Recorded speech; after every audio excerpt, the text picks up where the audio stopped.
Antes de começar, eu queria pedir a todos que estão aqui que se inscrevam no canal, compartilhem o nosso conteúdo e acione o sininho para receber todas as novidades, tá bom? Porque aí cada vez a gente vai poder fazer mais e mais episódios, que vai fazer muito bem para todo mundo. Nossa convidada de hoje é médica formada pela Unesp Botucatu, com especializações em endocrinologia, nutrologia e práticas integrativas. Diretora do Instituto Assali, ela se destaca por uma abordagem que une ciência de ponta com escuta ativa e cuidado humanizado. Com uma carreira voltada à medicina do estilo de vida e da longevidade, ela promove uma mudança de paradigma, do tratamento da doença para a promoção da saúde. Com vocês, a médica e diretora do Instituto Assali, Vânia Assali.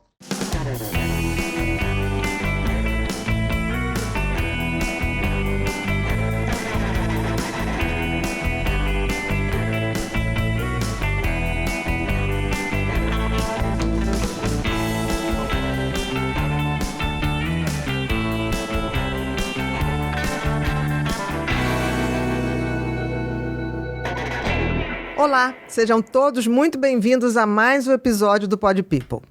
Hoje o nosso assunto é muito importante. A gente vai falar sobre longevidade, prevenção, escuta e escolhas que curam.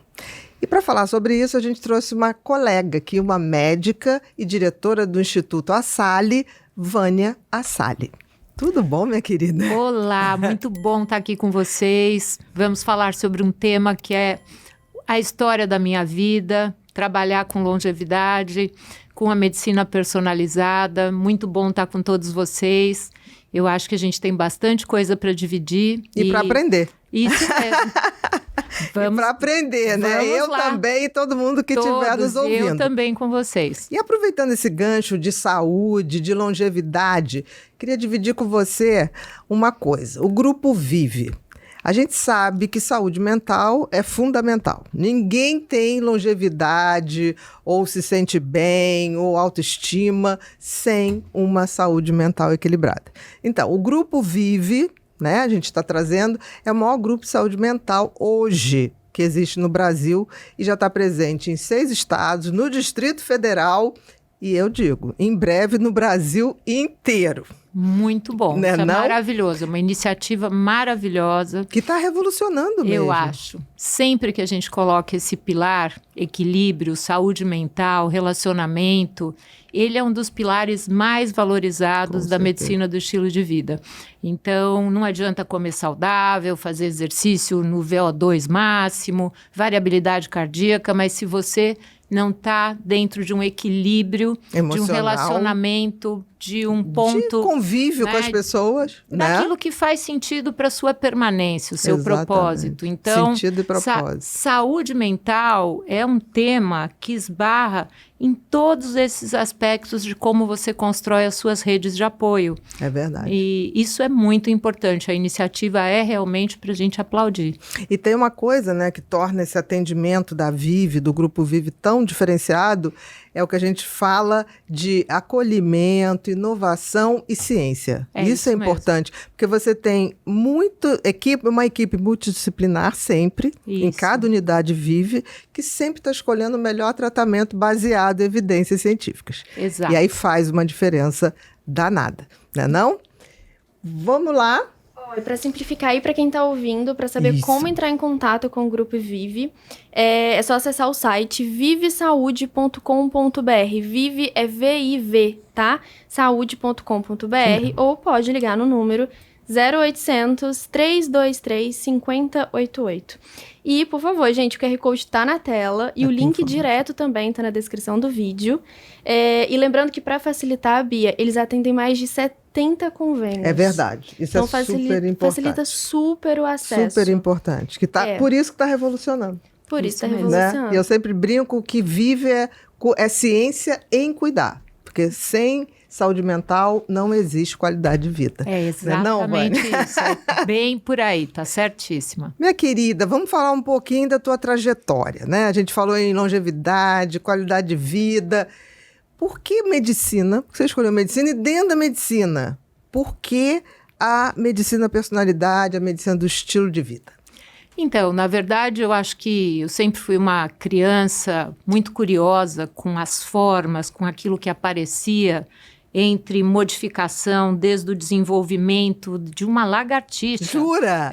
Eu sempre tinha o hábito de olhar a natureza que se transformava, e essa ciência que está por trás da biologia é um encantamento quando você vai para a dimensão humana. Essa complexidade que sai de um embrião em formação, de uma célula e que se torna um adulto, e essa perda funcional do envelhecimento que a gente tanto quer preservar e tanto temos buscado essa preservação. Então, isso me encanta muito, e eu sempre que eu estudo, todos os dias eu estudo coisas novas, porque essa área, ela é assim, né? Com certeza. A gente tem muita revolução na área da ciência da longevidade, a gerociência, que é, de fato, o fundamento que está por trás desse conhecimento. É gerociência? Vamos falar para o nosso público. Vamos lá. Vamos falar de coisas muito boas, porque esse assunto, ele pode ser um assunto vulgar se você não tem uma propriedade de leitura profunda sobre esse conhecimento. E a gerociência é esse conhecimento dos mecanismos de envelhecimento celular. Então, tudo que acontece na célula que envelhece, isso tem um nome que são os hallmarks of aging, né? Os marcadores de idade, né? De idade. A célula que está ali, ela vai se modificando. Então, esse envelhecimento, ele acontece em cada célula do nosso corpo, em velocidades diferentes, dependendo do nosso patrimônio genético, aquilo que a gente chama de blueprint, ou a assinatura genômica, aquilo que a gente traz dos nossos ancestrais. Blueprint. Que interessante. Tudo Blueprint. tem um nome lindo. Lindo, bonito. Não, nessa azul, ciência, ciência, ela tem uma coisa poética. Então, a minha formação de endocrinologia, depois fui para nutrologia, fundei a Sociedade Latino-Americana de Medicina do Estilo de Vida, fui a presidente, agora estou trazendo o movimento da ciência de longevidade para o Brasil, mas muito pautada no conhecimento, na pesquisa. No que vai se descobrindo, né? Porque a ciência inovação. É dinâmica. Exatamente. E é muito interessante, Bia, porque o que acontece? É a primeira vez que o médico vai junto com os pesquisadores e a área tech. Porque a área de tecnologia, ela permite que a gente conheça esse patrimônio genético com a era pós-genômica. Você tem falado disso, a gente sempre olha, né, essa leitura do bloco de genes que está ali nesse acontecimento que é uma manifestação individual, singular, do processo de envelhecimento, da resiliência, da capacidade adaptativa.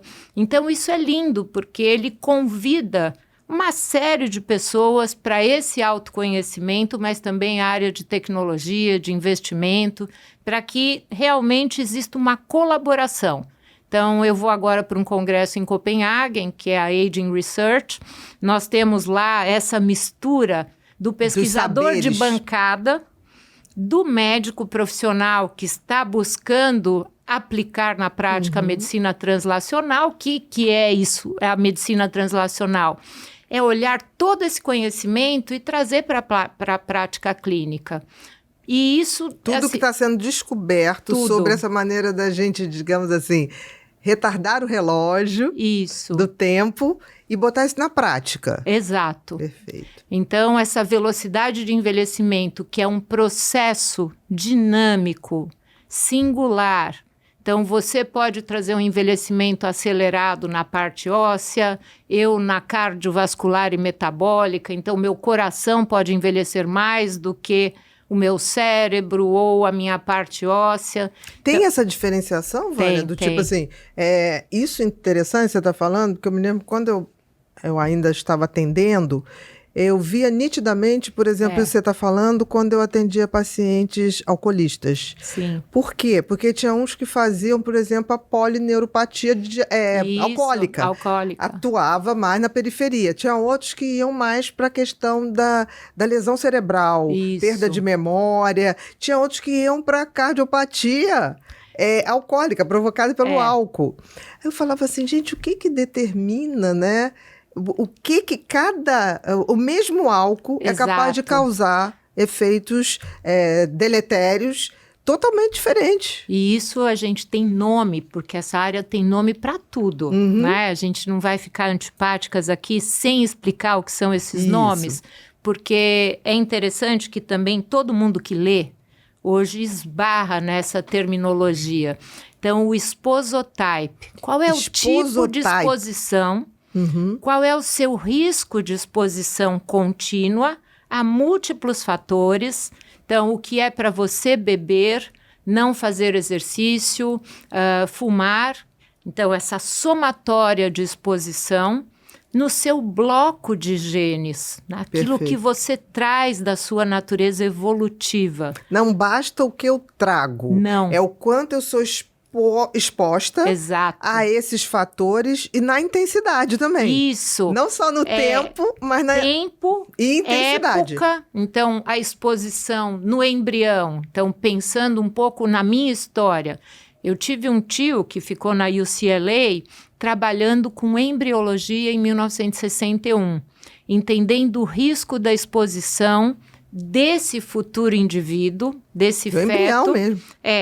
E com mães que fumavam ou tinham exposição ao álcool. Numa época que fumar 1960, né, do século passado, eu brinco assim, 1960 do século passado, as pessoas achavam bonito fumar. Exato. Então, ele estudou a fisiologia placentária, o Nicolau Assali, que é o irmão do meu pai, e eu acho que eu fui pegando esse imprinting epigenético, que é essa memória da intenção, né, que nós trazemos no nosso modelo de existência. Então, o que é que traz você nesse papel para o mundo, o que me traz nesse papel? Existe uma história por trás da nossa existência.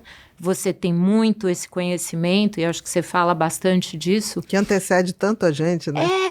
E que está por trás, né? Cochichando na nossa alma, se é que é a alma em si, mas na nossa história de script de vida, e que isso vai passando como intenção genuína para trabalhar com algum campo da nossa experiência humana. Então, eu acho que na minha história, eu acho que ficou muito essa leitura do indivíduo, do embrião, dos fatores que impactam nessa história. E você sabia do seu tio? Eu sabia. Quando você era criança? Eu nasci... Alguém falava assim, seu tio faz pesquisa. Isso. E ele vinha... De vez em quando? Ver bancada de tese aqui na USP. E eu nasci em 1961. Então, ele era um motivo de orgulho, né? São migrantes do Líbano e vieram para o Brasil. Ele fez medicina e logo foi convidado para a UCLA. E nessas pesquisas sobre embriologia, aquilo para mim era um campo mágico. E aí eu ficava tentando olhar minhoca, lagartixa... Era o auge da transformação. A embriologia é o auge da transformação. E essa curiosidade pela matéria biológica me trouxe o tempo todo essa abertura, né, desse olhar de xereta. Porque a vida, eu acho que para quem faz a área de biologia, de pesquisa, bioquímica, medicina, é uma área de gente xereta. Com certeza. Né? São pessoas que querem aprender o tempo todo e o mundo está ensinando muita coisa. Hoje essa conexão com teoria de sistemas complexos, biologia de sistemas complexos, a gente amplia uma lente gigante e consegue olhar essa experiência. Então, o que é para você fumar, o que é para mim, e por que vai para caminhos diferentes. Totalmente diferente. Então, existe uma história biológica ancestral de sobrevivência que nos traz até aqui. Então, os nossos genes contam a história da nossa sobrevivência. Então, aquilo que a gente chama de polimorfismos ou variantes genéticas mostram qual foi o impacto do ambiente na nossa sobrevivência, dos nossos ancestrais, trazendo esse upgrade de sobrevivência. Eu falo que é uma reedição, né? A gente reedita. Por isso que o tempo é tão importante, né? A época. Exato. Que a gente foi exposto a mais coisas ou menos, dependendo do... Então, essa somatória de vários modelos de exposição. Então, tem poluentes, tem glifosato, tem o estresse ambiental, relacional, emoções tóxicas. Então, Então, voltando um pouco para esse campo da saúde mental, como estão os relacionamentos, qual é a carga tóxica das relações, então, histórias de abuso, assédio moral. Isso é possível medir de alguma forma? Sim. Como? Como que o estresse dos relacionamentos, principalmente dos relacionamentos desfavoráveis, porque os favoráveis nos favorecem positivamente. Como a gente pode ter uma ideia? Porque a gente sempre soube disso, né, Vânia? Assim, sempre. Gente, relação ruim faz mal. Relação boa faz bem. Mas a questão é que isso era meio que... mas isso aí, tudo bem, mas ficava aquela coisa, não temos como provar. Não. Né? Eu, assim, sempre gostei dessa área e esse modelo de adaptação à vida, hoje ele é medido, né, em moléculas. Tem um livro que é As Moléculas das Emoções, que é um livro antigo.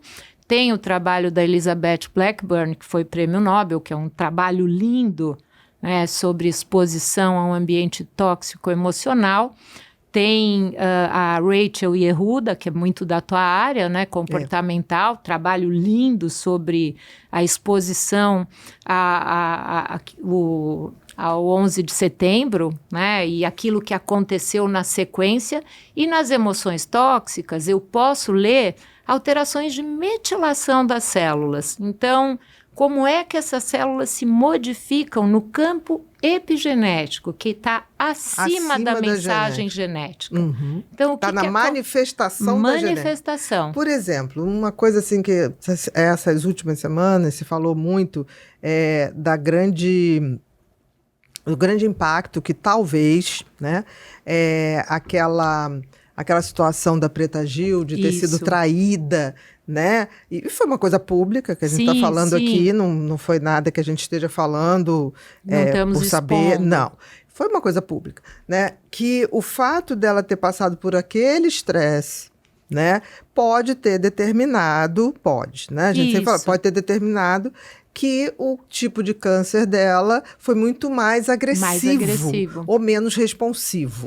É possível isso, Vânia? Existe sempre uma questão que é a delicadeza, né, dessa fala sobre o campo emocional interagindo com a rede biológica imunológica. Claro. Quando a gente está pensando, né, na relação do eixo psico, neuro, imuno, endócrino, entérico. Então, da cabeça para a parte neurológica, os hormônios a parte ali. Toda hormonal, passando daqui e aí se comunicando cá, com o sistema imune, que é a vigilância imunológica. De todo o organismo. Os nossos guardas noturnos, né? Aquilo que aparece muito no campo da imunologia de controle antitumoral.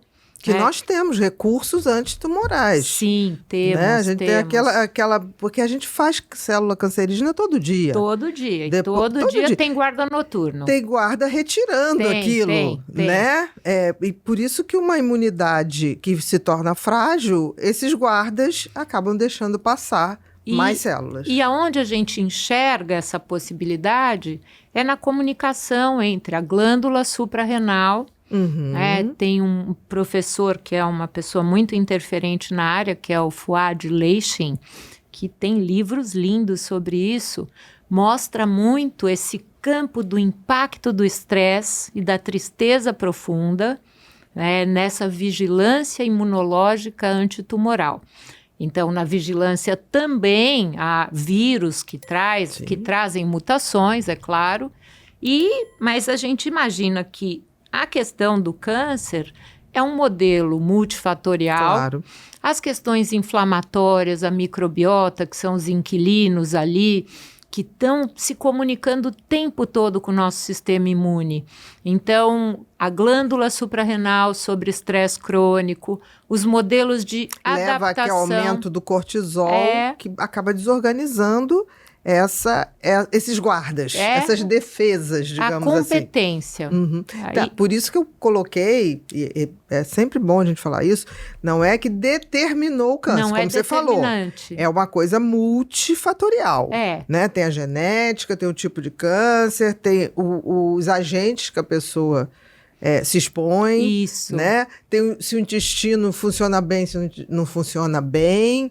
Então, tudo isso. Mas, ainda assim, um fator de estresse afetivo pode não determinar, mas mudar o curso de uma evolução ou a resposta. De evoluções mais favoráveis. Mais favoráveis, exatamente. Eu vejo muito essa linguagem comportamental como regente de um sistema de controle do eixo psico-neuro-imunoendócrino mesmo, né, onde esse campo, né, de competência, de imunorresiliência, é como você se adapta nessa imunidade. Então, tem hora que você tem que ir para o jogo, né? Tem hora que você tem que recuar, porque senão produz mais inflamação. Exato. Né? Essa regência, né, essa orquestração de todos esses soldados que têm que ir e voltar. Agora não é hora de atacar, mas é hora de se restaurar de forma inteligente. Então, o envelhecimento e o câncer, eles têm um tema muito parecido, porque a célula tumoral é uma célula imortal. E nós... Em meio a outras células que estão envelhecendo e partindo. Exato. Aí, de repente, surge aquela coisa... Eu costumo dizer que o câncer, a célula cancerígena, ela é egoísta, né? Ela e assim... Ela tem uma volúpia de se alimentar. Ela se desorganiza ali, né? Ela perde o respeito ali do espaço. Aí, claro, quem estuda um pouco mais profundo a área, a gente fala do microambiente tumoral. Elas colaboram entre si, elas crescem e elas estão buscando espaço. E elas não sabem que elas são tumores. Elas pensam que estão vivendo, Elas pensam que elas estão fazendo melhor, elas estão se reproduzindo. Se a gente pegar um pouquinho o gene egoísta, vamos pegar o livro lá do câncer também, que é um livro lindo, mostra muito esse lugar, né, da célula tumoral como uma célula de alta competência. Né, Sim, ela é quase como uma célula embrionária. Exato. A célula embrionária, eu sempre digo, gente, se não fosse a vida, aquilo se prolifera. Exato. Você vê um espermatozoide com um óvulo. De repente, aquilo forma uma mórula. Aquilo vai crescendo, crescendo, crescendo, crescendo. Que se não fosse o início da vida, seria o final. E essa diferenciação, né, que é inteligente, que mostra, né, dentro do sistema de informação o que deve parar de multiplicar e o que deve continuar. É isso que os estudiosos têm grande desafio. Tem a Judith Campisi, que eu adorava, ela faleceu de câncer recentemente, acho que faz 1 ano, e era uma estudiosa, ela foi para a longevidade dentro do Buck Institute, buscando entender os mecanismos do câncer. Que interessante. Então, olhando para aquela célula tumoral com tanta competência, foi se determinando de que maneira as nossas células poderiam sobreviver. E aí existe um tema que é do envelhecimento. Nós degeneramos, nós fibrosamos, reduzimos elasticidade, desidratamos, perdemos a competência e a flexibilidade adaptativa. Então, é muito sedutor buscar essas respostas ali numa célula tão espertinha, né? A célula tumoral cheia de mensagens, e é sedutor estudá-la, mas quanto medo também traz essas terapias anti-envelhecimento tão apelativas. Você está dizendo, me corrija se eu estiver errada, você está dizendo o seguinte, as terapias anti-idade também podem perder a mão. Sim. No sentido de você está revertendo a lógica de uma célula que está envelhecendo. Se você reverte essa lógica, a coisa mais próxima dessa lógica de imortal é a célula do câncer. Sim, exato. Eu acho que um dos temas da minha vida é tornar isso uma ciência com bastante respeito ao conhecimento e à margem de risco. Nós médicos, assim, o primeiro lugar que a gente tem que pisar quando a gente vai para o consultório e atende um paciente é o risco que eu causo numa abordagem que pode ser moderna, intencionalmente boa, e que traz esse modelo da ciência da longevidade, que traz ferramentas inovadoras, mas qual é o risco daquele movimento na tomada de decisão em um paciente específico?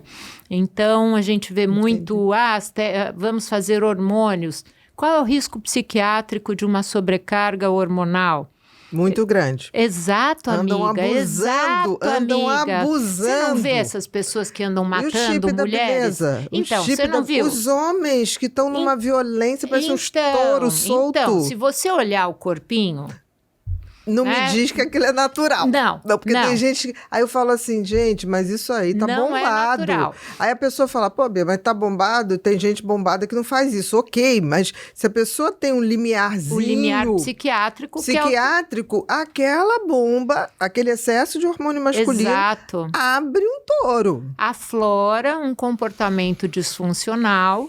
que quando ativado por uma contrariedade, não cria. É isso que a gente está sempre falando, não cria. Mas, em alguns indivíduos, isso aí é você botar gasolina para apagar fogo. E eu acho que isso tem muito, né, uma linguagem de juventude eterna, mas isso não é. Até, assim, quando se assiste muito, né, às aulas, os níveis hormonais dos centenários, das pessoas saudáveis e que envelhecem bem, não é em sobrecarga. Não está em super doses. Porque aí você tem bombeamento cardíaco, o músculo cardíaco vai mudar, você tem aumento de aterosclerose, as artérias vão espessando. Ficam menos flexíveis. Exato. Então, assim, essa abordagem de hormonioterapia como uma ciência da longevidade, isto não é... Isso é um grande equívoco. É um equívoco de projeto. E eu fico vendo, não sei se eu estou errada, eu queria que você me mostrasse, Vânia. Não é minha área, eu vejo as consequências no comportamento. Exato. Né? Mas eu vejo que está se usando hormônio como se nunca se usou antes. Exato. E sob pretexto de beleza, de longevidade, mas eu não tô vendo as pessoas mais felizes. Não. Eu vejo isso como um apelo de mercado, né? E é uma combinação de vetores, né? Uma pessoa apelando para estar bem, para um médico que tem uma abordagem mais de venda. Exatamente. E isso é uma venda... Um compromisso maior com a venda do que com a medicina. Do que com o tratamento, né? De que maneira eu vou respeitar esse limite técnico que coloca em risco esse paciente, mesmo que aquilo me dê um potencial financeiro enorme no consultório. Se eu fizer vários tratamentos de hormonioterapia, eu posso receber muito mais por isso. Mas aí, de fato, eu estou corrompendo o princípio básico da medicina, que é não causar danos. Exatamente. Mas a gente não assiste muito isso, infelizmente, é um momento crítico da nossa área. Assim, ser médica hoje mantendo integridade em uma geração que tem Instagram como fonte de sedução. Ou como fonte de referência. Isso é terrível, é lamentável. E aí eu sempre falo, o seu projeto é equivocado, eu não posso participar. Mas o paciente busca, né, nos colocarmos, né, como praticantes de, né, carimbos que não são adequados para a vida desse paciente, para a longevidade, isso é uma coisa complicada para a nossa área profissional. Você falou uma coisa tão importante, né?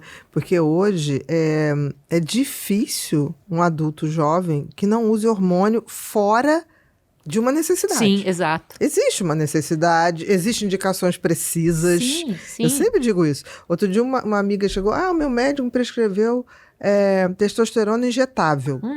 Eu falei assim, para mulher? Não. A indicação de testosterona injetável para mulher é rara. Não, é bem rara. Bem rara. Bem rara. Não, mas ele falou porque eu tô desanimada. Eu falei, amor, se for tratar desânimo com testosterona injetável... Não, mas ele é da escola de não sei... Eu não sei escola, não quero nem saber o nome. Não queremos saber. Eu brinco, eu falo assim, prefiro não saber o nome. Porque e é o mais engraçado, todo mundo que vai no mesmo médico ou na mesma médica, todo mundo recebe a mesma coisa, a mesma dose. Aí você fala assim, tem alguma coisa errada? E parece que eu estou dentro de um critério já vencido, obsoleto. Ela não faz, ela não faço. Não acredito que isso está pautado na ciência e tem coisas ótimas para fazer, né? Para esse movimento de longevidade. Tem coisas... Né, e longevidade ativa, né? Porque assim, hoje em dia tem gente, eu quero viver muito. Eu quero viver muito de forma funcional. Exato. Eu quero arrastar meu corpinho, eu quero poder fazer... Eu quero carregar o corpinho para onde eu for. Fazendo coisas. Exatamente. Eu quero ser feliz e dividir a felicidade com o máximo de gente que eu puder. Mas eu não estou pensando eu estou pensando na funcionalidade. Exato. Muito mais do que na estética. Que é a expectativa de saúde, o health span, né, que a gente coloca como o tempo de vida que você não carrega múltiplas doenças na mala e que tornam essa mala tão pesada que a vida fica difícil de se carregar. Exatamente. Então, esse movimento que nós temos hoje na ciência da longevidade é aumentar o tempo de vida em saúde, a compressão da doença, empurrar a doença para os últimos anos, né? Apertar a doença, olha, você vai aparecer no final do filme, né? O filme da vida vai aparecer... E você nem vai sentir muito, porque vai estar bem no finalzinho, na última cena. E os pacientes e não vai te degradar. Os pacientes que têm consciência de investimento contínuo em saúde, que é a juventologia, né, tem o Walter Longo, que é o cara que pesquisa o jejum intermitente, ele trouxe esse termo e eu respeito muito porque é um termo muito coerente. É investir antes da degradação. Sim. Antes da cascata do envelhecimento, não tornar possível um ponto de volta à saúde. Uhum. E esse termo a gente fala que é a flexibilidade de você pegar a turbulência do voo e conseguir voltar para o voo estável. Isso é o ponto, né, que nós buscamos na ciência da longevidade, na prática da medicina da longevidade, a medicina do estilo de vida como pilar, né, com os pilares clássicos, nutrição, qualidade de sono, exercício não extenuante, não exaustivo, né, que é o movimento que a gente pega, é o agachar daqueles velhinhos da Blue Zones lá no Japão, é o pessoal que sobe se relaciona escada. Bem. Não, que tem as ladeirinhas que sobem. Que vai abaixar para pegar as plantinhas do jardim, é a conectividade social intergeracional, então essa coisa de conviver com os netos e trazer uma referência do novo e a experiência do passado para a juventude. Então, toda essa linguagem do que dá certo na Blue Zones, com todas as críticas que teve ao Dan Bittner, teve algum exagero em algumas publicações sobre os centenários, mas é muito válido esse entendimento de que a existência dessas pessoas tem alguns pontos em comum. E, de fato, é realmente dentro da medicina do estilo de vida, que eu participo muito, esses pilares. Quais seriam os pilares dessa medicina da longevidade funcional? Então, a gente tem, claro, a nutrição como uma referência de informação para as células, né? A comida conversa com as células, é uma conexão direta. Aí nós temos qualidade de sono, que é muito importante, onde a gente tem o backup do sistema, esse sistema linfático de faxineiros. Você se lembra? Na minha época, eu sou de 66, somos da mesma geração. A glia era tida como uma célula que ficava ali só sustentando os neurônios. E hoje a gente já sabe que é a faxineira, né, do cérebro. Ela passa a noite ali para faxinar. E passa a noite trabalhando. A carga tóxica dos pensamentos, os ruídos da microbiota barulhenta ali, que passou pela barreira hematoencefálica, atravessou a porteira principal do nosso cérebro. E as bactérias mandando mensagem, tem vassoura aí subindo. E o processo inflamatório de todas as doenças neurodegenerativas, comportamentais. Então, a nutrição e o sono, ali se comunicando também com a microbiota, o intestino, a microbiota precisa dormir também, porque ela tem genes que precisam parar de conversar. Né, com as nossas células, com o fígado, com o cérebro. Então, nossa microbiota também repousa. Também, porque eu tenho um genoma, né, que transcreve. Então, jogo comida, vou jogar um bife à milanesa. 11 horas da noite. Não dá, gente. Porque ela vai estar ocupada fazendo a digestão. E não aí, descansando. Mandando mensagem para o fígado fazer faxina naquela hora. Aí vem um pouco a medicina ancestral. Ayurveda, medicina chinesa, tradicional chinesa. Que falava isso sem esse de rigor uma maneira, de não comprar. Tinha. Não, mas tinha a intuição científica. A observação. Exatamente. Que é a base da ciência evolutiva. Claro. Então, hoje, com todas essas ciências pós-genômicas, a gente lê lá proteômica, que estou medindo a conversa das partículas, né? As células são tagarelas, acontecem ali uma série de coisas. Obrigada, e, né, tomando chazinho aqui, a microbiota vai receber uma informação. E aí vamos para o movimento, que é o exercício, diferentes formas, cardio... Alimentação, sono. Você vê que eu coloquei aí aleatório, movimento. Tá quente. Esse movimento com essa inteligência de perceber os limites, essa individualidade, a idade diferente, olha, a parte muscular, o cardiovascular, variabilidade, flexibilidade, tudo isso conta. Nem sempre fazer triatlon, maratonas, etc., porque isso traz uma exaustão para o sistema, um aumento de inflamação e estresse oxidativo. Pois é. Aí porque teve uma época, você lembra do Cooper? Lembro. Todo mundo fazia Cooper, 5 horas da manhã, 4 horas da manhã, o que teve de gente infartando. Pois é. Fazendo Cooper. Falta de avaliação. É um bom senso, né? Falta de avaliação, de check-up correto, de leitura de limites individuais. Então, sempre que eu vejo um esportista mais de elite, ou um cara que está nessa coisa... Tenho que provar que eu vou fazer não sei quantos o Iron Man, aquela coisa. E aí você olha e fala, mas não fez um check-up bacana, ou tá fazendo isso e tá com sobrecarga hormonal, que aí é uma bomba relógio para infartar. Explodir. Se tiver uma genética cardíaca, a bomba... Hipertrofia de ventrículo, a bomba cardíaca estourar. Vira uma bomba explosiva. Exatamente. Então, é uma falta de juízo essa fala de tendências. Isso me incomoda horrores. Então, acho que esse encontro nosso, ele vai ser mais um assunto da minha vontade de falar sobre coisas que são muito sérias e que estão, de uma maneira popular, deterioradas por frases breves e medíocres. Não, e irresponsáveis. Vânia, eu digo uma coisa. Você abre o Instagram da vida, você se depara com influenciadores, influenciadoras que anunciam produtos que acabaram a mulher acabou de ter neném e ela está com um corpo maravilhoso. E é impossível. É o que eu digo, gente, aquilo é mentira. Mas você conhece? Não, mas não tem como. Não tem como. Não tem como. Biologicamente impossível. Inviável. E quando você vê um homem todo com o triângulo... Parecendo uma esfirra. Um triângulo. Uma esfirra. Uma esfirra ao contrário. Isso mesmo. Horrível. Aqui, imenso, com o braço imenso. A perna... Aqueles vasos todos aparentes, como se fosse um cavalo. Exatamente, que na realidade é o que dá um hormônio pro cavalo, que o cavalo exato. aparece.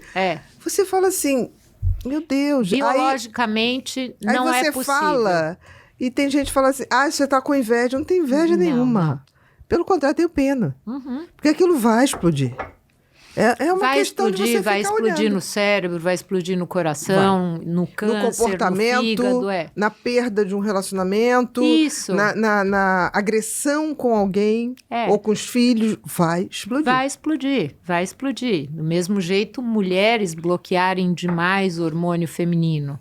A gente sabe que a reposição hormonal na mulher é uma coisa nobre, é importante, protege a artéria cardiovascular, com certeza, osso. Proteção cardiovascular e óssea, perfeito. Isso, mas aí assim, feita bloquear bloquear estrógeno para perder celulite e manter músculo é um projeto equivocado.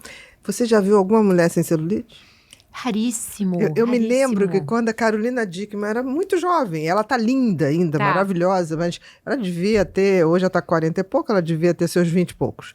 Apareceu uma celulite, e ela foi à praia, no Leblon, e ela tá lá, aí, na época tinha paparazzi, hoje é qualquer um.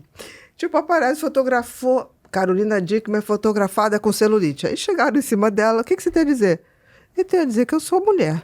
Exato. Me mostre uma mulher sem celulite. Em geral, quem não tem, é porque tem pouco receptor estrogênico, exceto quem toma. Mas é raro. Tem algumas que são mais retas e que vão fazer gordura visceral. Do tipo Gisele Bündchen. Exato. Ela tem um perfil, mas aí você vê que é genético aquilo ali. E assim, para aparecer a cintura, tem que fazer um esforço, porque na verdade é bem retinha. Mais reta. Isso. E se engorda, e o pós-menopausa destas mulheres traz mais risco cardíaco. Porque a gordura vem para cá. E a gente sabe, né? Assim, o nível de receptor estrogênico é cardioprotetor. Mas ele traz também um pouco essa celulite e toda essa coisa que é muito mulher. Mulher e formas mais arredondadas. Exatamente. Nada disso está na moda. A gente sabe que existe um apelo de mercado para ter músculo e não ter nenhum traço que mostre gordura. Tá todo mundo com um índice de massa corpórea baixíssimo, percentual de gordura em mulher. Exatamente, quase zerando. Eu fico olhando, gente, não pode zerar. Nós não vamos ter hormônio, a gente precisa. Então, e aí vem infertilidade, amiga. Exatamente. Vem infertilidade, porque um determinado nível de gordura é necessário para você ovular. Então, aumenta muito a infertilidade. As questões comportamentais por deficiência. Tem resistência à insulina, que é um horror? Sim. E deficiência de insulina por déficit de comida é a mesma coisa. Sim. A resistência à insuficiência na rede neural, no cérebro... É igual. É igual. Tudo, né? O bom senso. Nem para muito para cima, nem muito para baixo. E aí as questões comportamentais que a gente tanto fala. Então vamos voltar para os pilares, porque a gente vai falando duas animadas, é complicado. Toda animada com a medicina, né? Que é mais importante. Então a gente viu alimentação, a gente viu sono, a gente viu movimento, que é o movimento, exercício. Aí vamos falar de gerenciamento de estresse, que aí entra toda essa rede de apoio que nós temos, profissionais nos acompanhando, mas é claro que a base disso é família, relacionamento, amigos, para adaptação ao estresse. Esse suporte. Suporte social, suporte de investimento de redes públicas, rede privada, em saúde mental, porque gerenciar o estresse não é simples para todo mundo. Qual é o impacto? Difícil, né? Porque falta conhecimento básico para isso. E assim, como é o seu sistema, né, neuroendócrino, o psiconeuroendócrino, o que é, para mim, receber uma carta, né, de cobrança do banco que eu fiquei devendo não sei quanto. Como é para você? Como é um acidente de carro? Então, quais são os traumas por trás? E essa sequência de eventos, né, que acontece no sistema endócrino, que é pela glândula suprarrenal, que nos dá competência adaptativa, é muito individual. Então, como é que se faz para gerenciar o estresse? Muitas vezes é você estar com conexões, com conectividade social, com significado, que é um outro pilar. O que você está dizendo é que a gente aguenta apanhar, quanto mais a gente aguenta apanhar, mais estrutura a gente tem para dividir esse impacto. Bons amigos, sejam boas conexões familiares, amizades, isso dentro do trabalho, te fortalece no sentido de enfrentar as dificuldades que é adaptação, resiliência. Exatamente. E o que nós vivemos como experiência humana de sobrevivência? Colaboração. Então, é a história da humanidade. Esse é um dos pilares fortes e que a gente olha um pouco aquela pesquisa de Harvard mostrando, né, que não adianta você vir com genes maravilhosos, né, não adianta trazer um patrimônio genético maravilhoso se você não tiver momentos felizes com pessoas que tragam significado para a sua permanência. Perfeito. E acompanharam-se vários pacientes por mais de 70 anos e o medidor mais importante foi relacionamento felicidade. É verdade. É verdade. E esse é um dos pilares fortes da medicina do estilo de vida, que é a conexão social. E de qualidade, né? Qualidade. Porque tem gente que acha que, eu tenho 20 amigos. Porque é aquela coisa das Blue Zones, você tem um propósito. Nós vamos fazer um grupo de canto e dança japonesa. Nós vamos construir, né, uma igreja, ali o pessoal Loma Linda, adventista. Uhum. Então, a medicina do estilo de vida é muito fundamentada pelo grupo adventista. Eu não sou religiosa, mas o que eles têm? A alimentação baseada em plantas, preferencialmente plant-based, e com alimentos de verdade. E aí vem todos os trabalhos atualmente, né, mostrando que nós estamos morrendo mais e tendo mais câncer pelo excesso de alimentos processados, ultraprocessados. Aí vem lá uma história que, puxa vida, mas nós passamos por guerras e tal, precisava dos pacotes. Sim, eu não sou contra a indústria, eu acho que o que a gente tem é uma evolução para consciência maior e transformação gradativa através da educação continuada. Então, porque a gente divide esse espaço, a gente fala para as pessoas, né, olharem para esse cenário de acontecimentos diários. Não é porque eu vou comer uma balinha que a minha microbiota vai mudar. Mas eu comer 10 pacotes de balinha, é claro que o impacto na microbiota, na saúde, nas células tumorais. Então, esse gatilho contínuo, né, que traz essa experiência que se reproduz na matéria, lida onde? Numa coisa que se chama metabolômica, que é aquilo que conta a história da nossa experiência.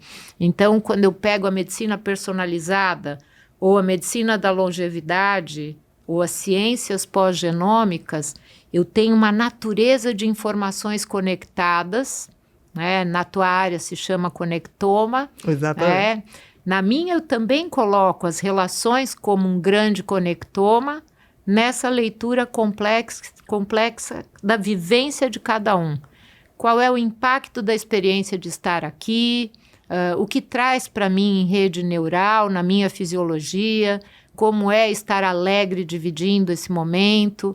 Então, tudo isso é uma sequência lida hoje pelas teorias de sistemas complexos, né? E isso é, assim, esmiuçado na ciência. A gente lê na urina, nas fezes, no sangue. Então, a gente consegue ler as células metiladas através de pesquisas do metiloma.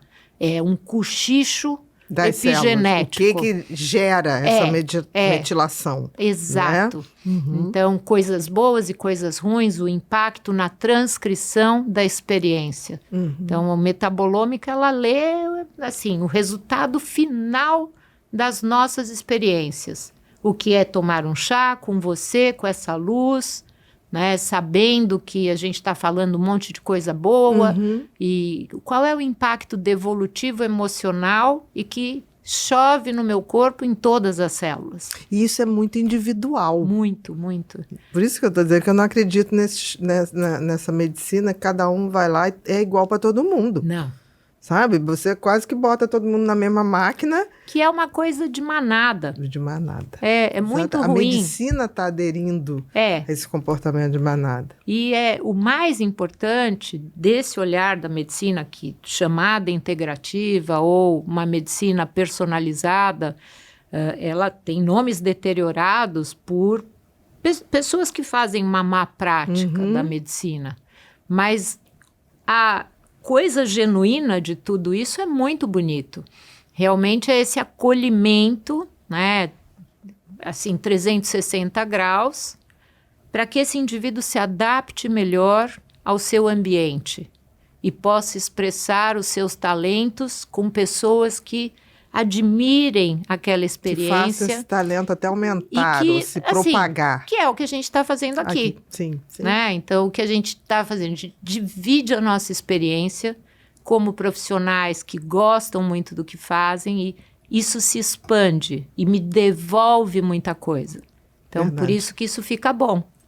Não, é só por isso que fica bom, né? É. Porque, assim, eu sempre digo para as pessoas que a medicina é muito maior do que os médicos.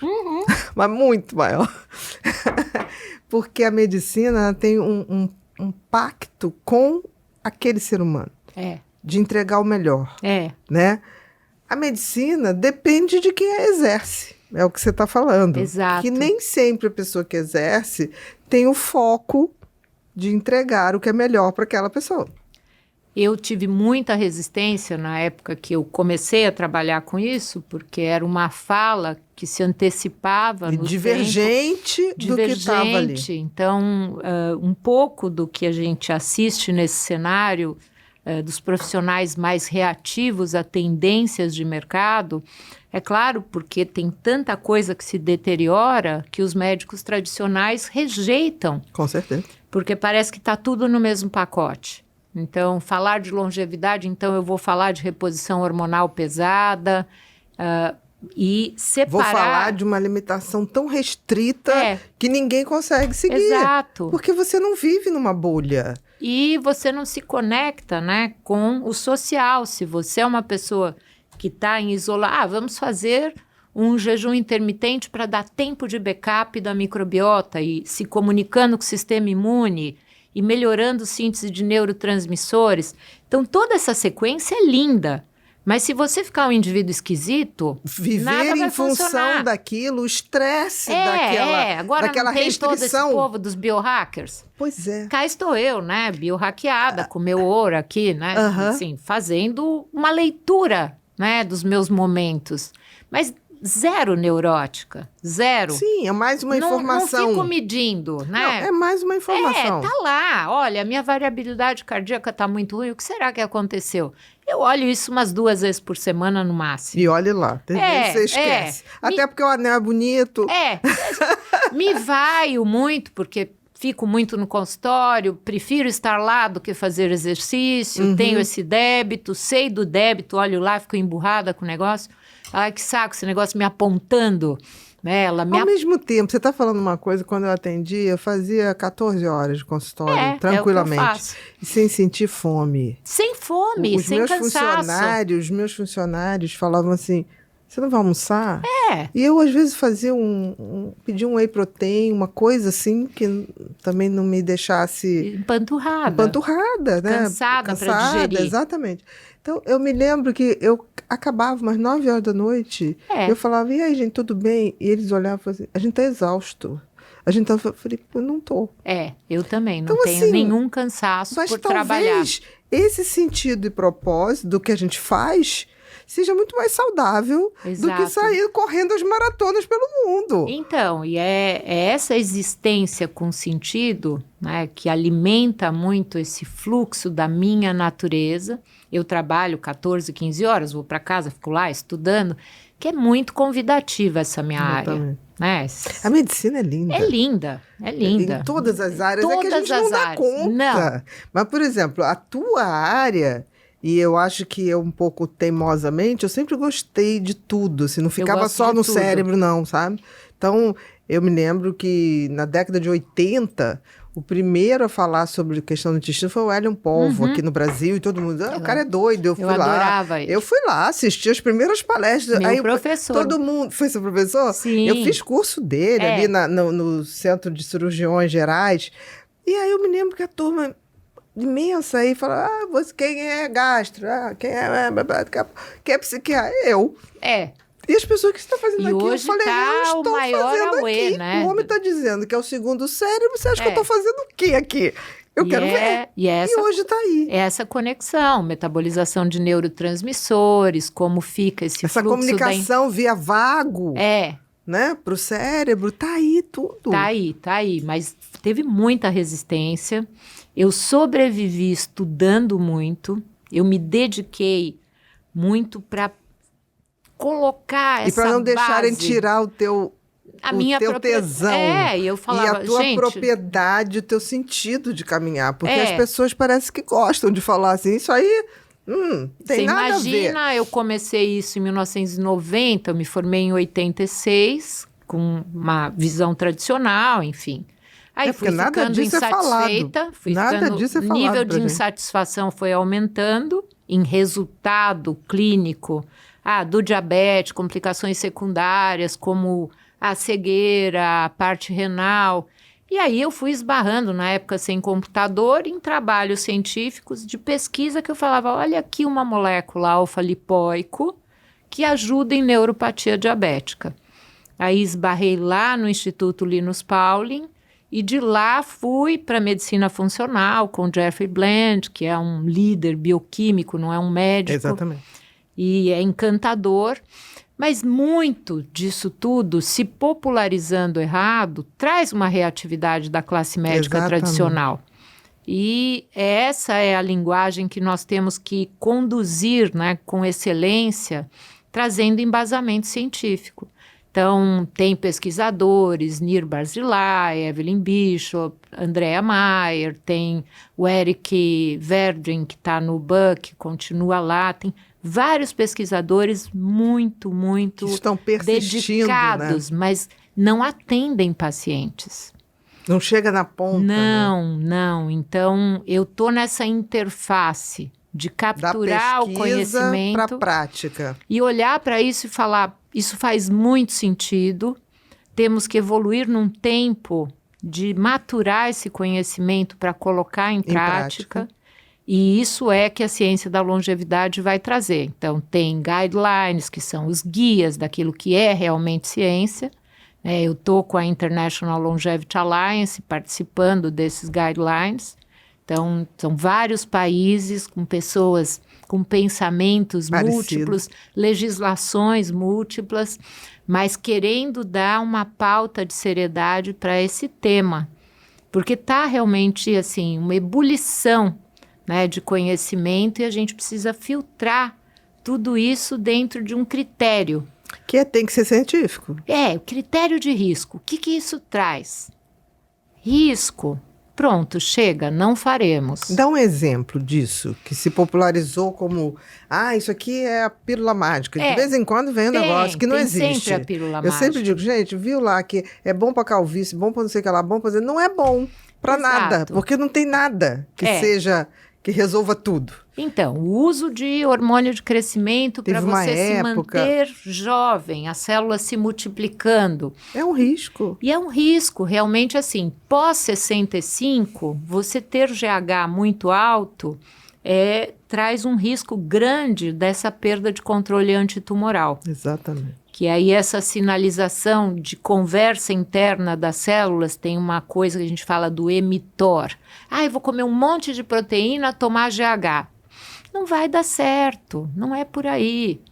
Né? A gente precisa ter se der certo, não é para a maioria. Não, tem que ter uma periodização. Olha, eu fiz uma estratégia para ganho muscular porque tive um acidente, ou sou uma pessoa que perco músculo muito fácil, tenho resistência anabólica, não consigo ganhar músculo. A gente sabe que esse tecido muscular, ele é um tecido endócrino, conversa com todo o sistema cerebral, tem lá um monte de mitocôndrias felizes, né? Os motorizinhos das células mandando energia ATP, e tudo isso é de fato, né? Ele libera uma série de miocinas, que são informações de saúde e vitalidade, que são liberadas no movimento. O ser humano não pode ser tão sedentário. Comunica o cérebro também, você né? está vivo, está por aí, está caminhando, bacana, no planeta, fazendo coisas. Então, essa comunicação da imunidade. Olha, você vai caminhar pelo planeta, eu vou te ajudar a não pegar um vírus. O andarilho da vida. Aí o cérebro vai dizer para onde você vai, escolhendo com saúde esse caminho. E essa integração sistêmica, que é linda de enxergar, hoje é toda lida. Tem tudo cochicho ali. Então, o mais legal de estudar essa área, tudo está em conversa, na titica né, do Exatamente. cochicho das células. Ficam cochichando uma com a outra. E é um sistema de colaboração organizado. Então, os órgãos... A gente é que atrapalha, de vez em quando, por não órgãos, respeitar essa comunicação. os órgãos, eles têm um sistema de colaboração, né? Uma célula colabora com a outra, uma engrenagem inteligente de colaboração entre os órgãos. Que interessante. Olha, você depura veneno, você elimina o veneno. É o fígado e o rim. Faz tua parte E que eu vou protege fazer o a minha. cérebro lá em cima. Não pode voltar a sujeira. Não pode ter amônia lá em cima. Tem que sair no xixi. É tão lindo É isso, lindo. né? Porque dá o nível de complexidade da vida, É. né? Que, em última instância, pelo menos para mim, Vânia, atribuir essa complexidade que é muito comparável à natureza. Exato. A natureza. Tem gente que olha e fala assim, mas não tem uma inteligência superior. Me desculpa, esse nível de complexidade não é possível. Eu não estou falando quem é Deus, se ele é barbudo, se é barba mas branca, tem uma se coerência. tem... Não estou falando nada disso. Não sei a cara de Deus. Não sei. Eu vejo seus frutos. Mas a cara, não sei. Não acho que ele é barbudo, não acho que ele tem cabelo branco e barba branca, não acho. Mas há de haver uma inteligência, porque é inacreditável o grau de complexidade.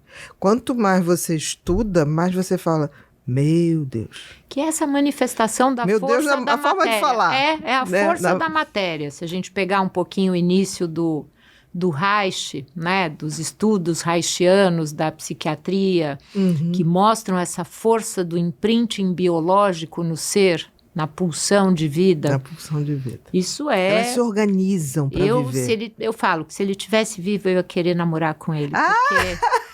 Ele é muito brilhante, ele foi muito brilhante, né? Eu acho que todos eles, eu amo psiquiatria, quase fiz, aí fui para endócrino, mas eu vivo, se batem o tempo convivo todo. Não com existe um psiquiatra são que não entenda de endócrino. Os meus amigos mais próximos na área da medicina, e sempre que falavam, ela tem uma linguagem psi. A linguagem da Vânia é psi. Aí eu falava, é a linguagem da vida. Mas isso era um pouco meio de chacota. Mas assim. é um elogio. Depois eu fui entender, ficou como elogio. E a visão integrativa, ela é integrativa, porque integrava as coisas. Exatamente, porque integra o conhecimento. É só então, isso. tudo isso foi, no começo eu ficava triste, porque eu falava, gente, estão me desqualificando. Hoje assumi isso como qualidade e sou super feliz por ter tido essa trajetória, né? Muito mágico, porque é uma força da minha necessidade interna de explicar as coisas, observar a natureza, traduzir isso como um fenômeno complexo. Tem o cara lá que é o Laszlo Barabasi, que é da fórmula, que fala dessa conexão de tudo. É a conexão Rede de de computador, minha célula, eu e você. Se reproduz o tempo inteiro. O planeta, e aí entra a Planetary Health, né, que é a saúde planetária. Hoje a gente fala do expossoma. É impossível ter saúde num planeta tão deteriorado. A saúde humana, ela está sendo ameaçada pelo consumo do planeta. E eu acho, Vânia, que a gente ainda não se tocou que nós não somos donos da natureza, nós fazemos parte dela. A gente é uma fração disso aí. Uma fração, né? Uma fração meio vagabundinha. Porque essa complexidade que a gente acha que é só nossa, existe no universo. No universo. E o que eu mais gosto dele, eu já assisti a aula dele em lugares, é essa visão dos sistemas complexos em tudo que ele... Na leitura de um livro... o que está acontecendo no cinema. A comunicação entre as árvores. É lindo, né? É lindo isso. Aquilo lá é um mundo, né? Se você olhar, você fala, vou ler economia, é sistema complexo. Exatamente. Nutriogenômica, que é o estudo de como os nossos genes operam com a minha balinha de goma, isso é sistema complexo. Então, assim... É como se tudo funciona dentro de um sistema complexo. Do micro para o macro, tudo. É o tempo todo. É como se fosse fraccional. Você tem aquela microestrutura complexa.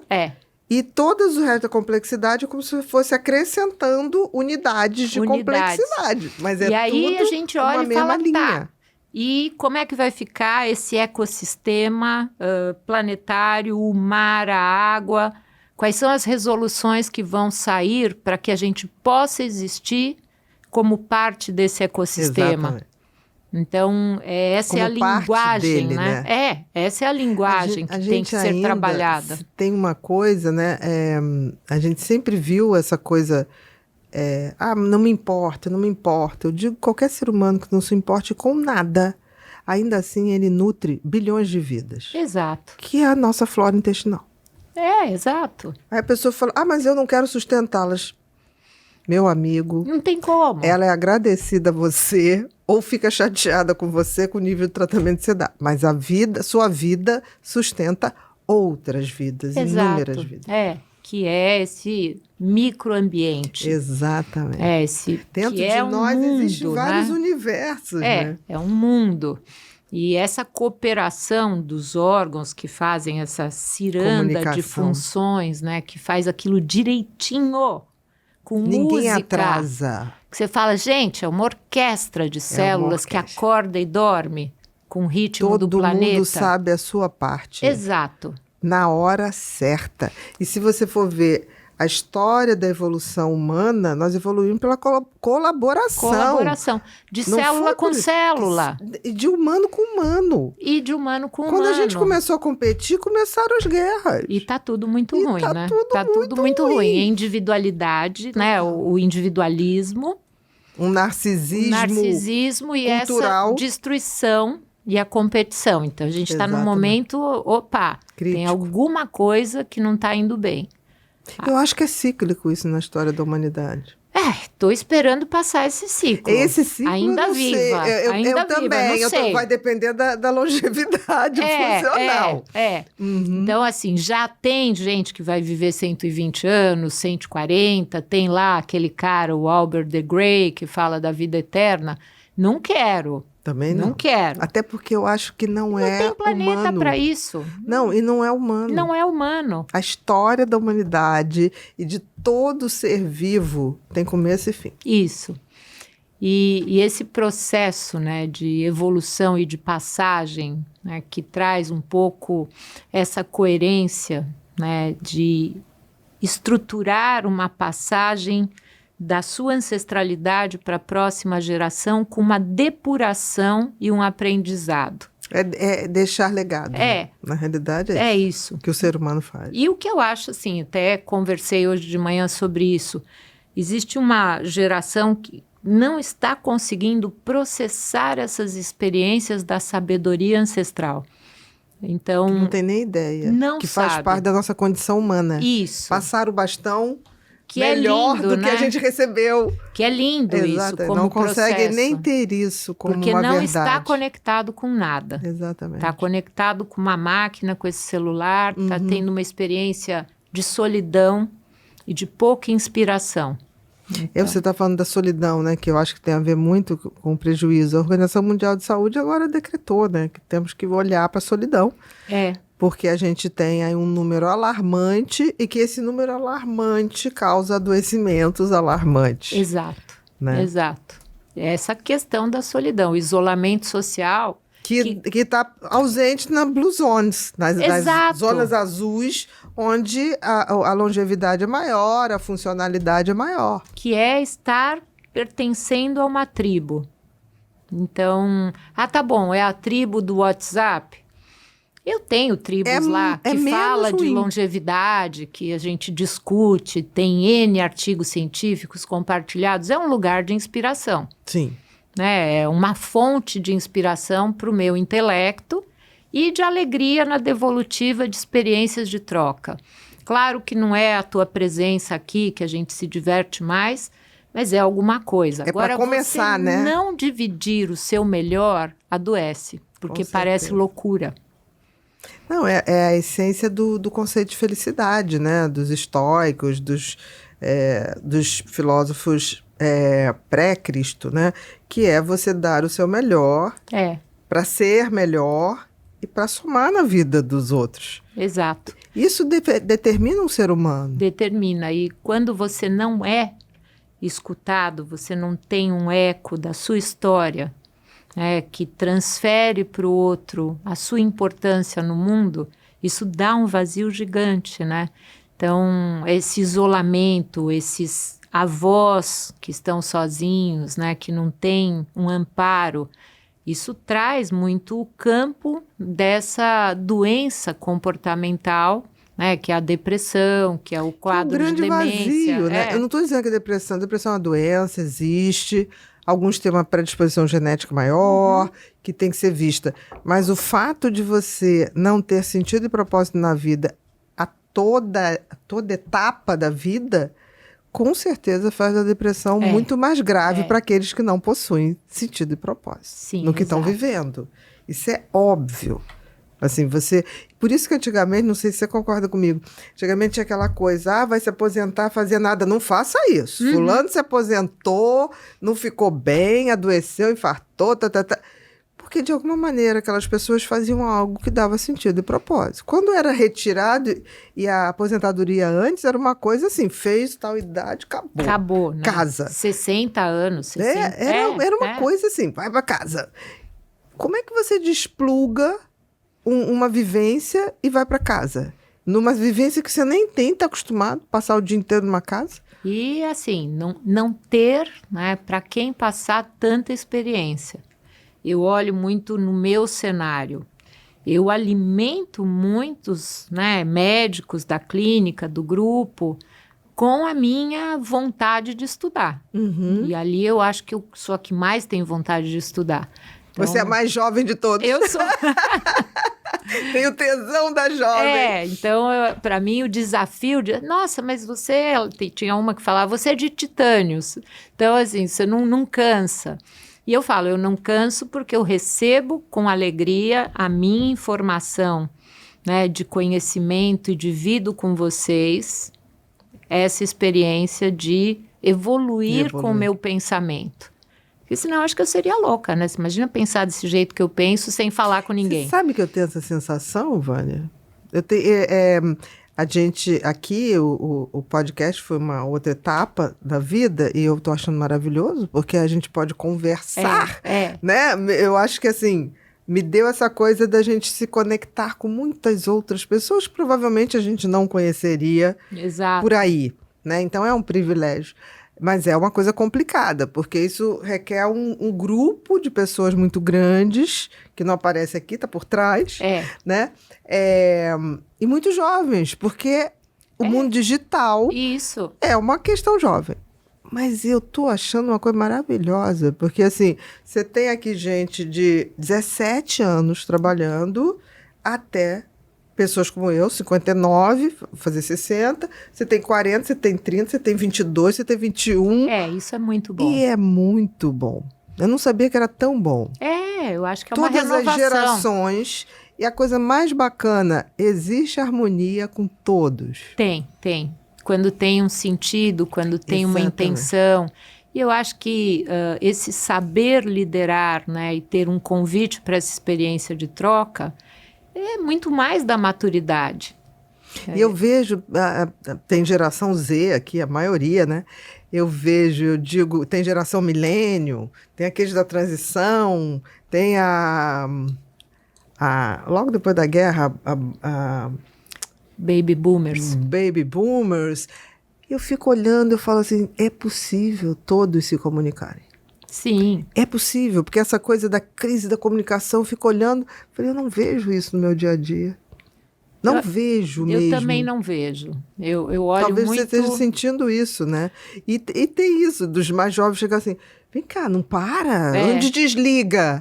Onde desliga. Eu falei, não desligo. Assim. Eu sou a última a sair do consultório sempre, né? E assim, dificilmente reclamo, não tenho muito cansaço. Eu acho que a relação com o paciente é uma relação extremamente nutritiva. Eu também acho. Ela é uma dupla, né, de jornada, então me alimenta muito. E só funciona se houver sincronicidade. Porque quantas pessoas me procuravam, e você também procuram você, eu quero fazer o tratamento tal. Eu falei, não sei se é o melhor para você. Vamos organizar, vamos fazer todos os exames, eu vou te dar 3 possibilidades. Da que eu acho primeira, segunda, terceira. Você escolhe. E a gente vai observar, sinceramente, o que faz melhor. Exato. Sempre coloquei isso. E as pessoas falavam assim, mas você que é a médica, escolhe. Não, mas a vida é sua. Eu estou lhe dando todas as informações para que você possa optar. E nessa questão da longevidade, o paciente, né, com a medicina P4, né, que é preditiva, participativa, proativa, personalizada, o paciente é participativo, ele é o piloto. Tem que ser. Ele pode desistir, olha, não quero mais fazer essa trajetória. Conheci a viagem, mas não vou investir em saúde. Sim, né? É uma escolha dele. É uma escolha. É uma escolha. Existem escolhas que curam e existem escolhas que desfavorecem, mas ainda assim cabe ao homem. Cabe. Decidir. Então, assim, não quero parar de beber. Eu falo, ok, né? A margem de risco é aqui, o fígado está ressentido. Eu sempre falo que os órgãos estão ressentidos. Eles não estão felizes. Falo, olha, aqui lendo nesse exame, seu fígado está ressentido. Não está muito felizinho, não? Não está. Tem uma sobrecarga. Então, né, a tonalidade, né, desse álcool contínuo está trazendo um peso para esse órgão.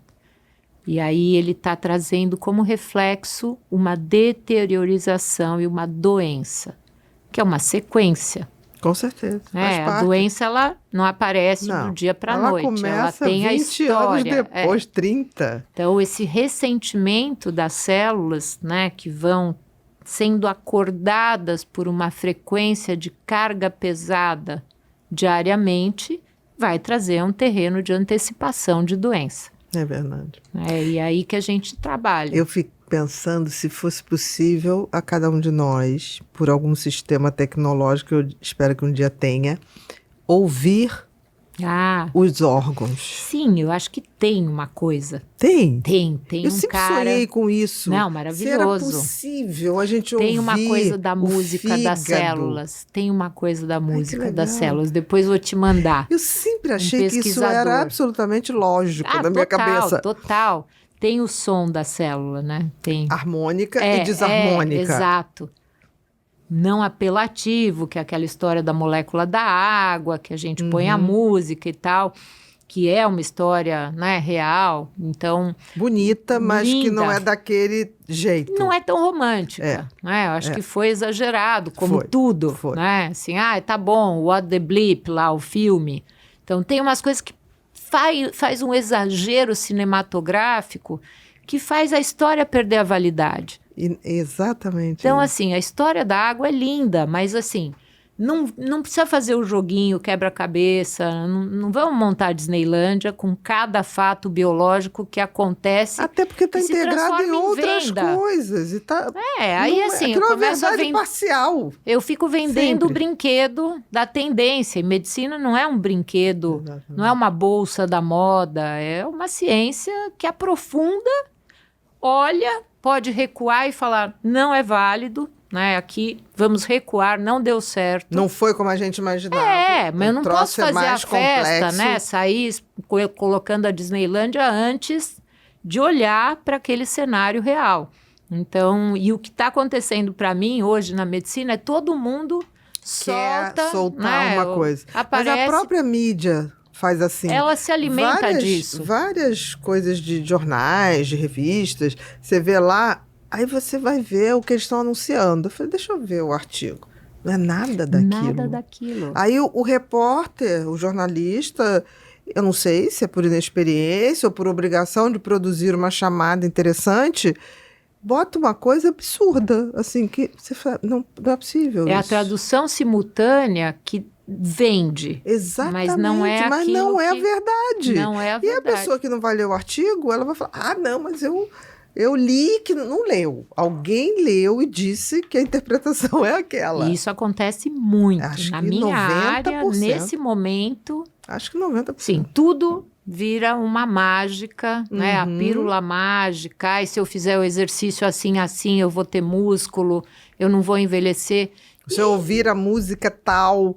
Música, para mim, sempre foi terapêutica. Sim. É a coisa que mais me autorregula. Eu também. Se eu puder de manhã, na hora que eu tô começando a botar minha basezinha, protetor solar, eu tenho uma playlist que aquilo ali, se eu estava desorientada, Aquilo vai tchum, tchum. Música tchum. é mágico. Agora, aí descobre que uma música do Mozart reverteu células cancerígenas. Gente, existem provavelmente faixas vibratórias mais favoráveis ao sistema imunológico. Agora, uma única música, não. Não. Porque daqui a pouco fica todo mundo ouvindo a mesma música 200 vezes por dia. E é uma característica muito, né, de momento sem crítica, você imitar o outro. Então, a gente está cheio de gurus. Exatamente. Nunca teve tanto. Eu tenho preguiça de guru. Eu também. Tenho uma preguiça gigante de guru. O que me guru. provou ao longo da vida, e é bom viver, porque a gente tem mais experiência, eu sempre converso isso com a garotada aqui. O que você acha disso? Não confio muito. Porque eu já vivi. Que vocês estejam super acreditando, eu entendo. Que bom, né? Assim, olha... mas dá uma olhadinha nisso, olha a sensatez disso. Eu fico olhando que a gente viver muito, a gente já viu coisas acontecerem. Sim. E eu já vi tantos gurus que se autodestruíram e destruíram pessoas, que eu falo assim, que gurus são esses? Que não utilizam aquilo que pregam. Ou pregam uma coisa e fazem outra coisa totalmente diferente. Eu falo, não, eu prefiro seguir por mim.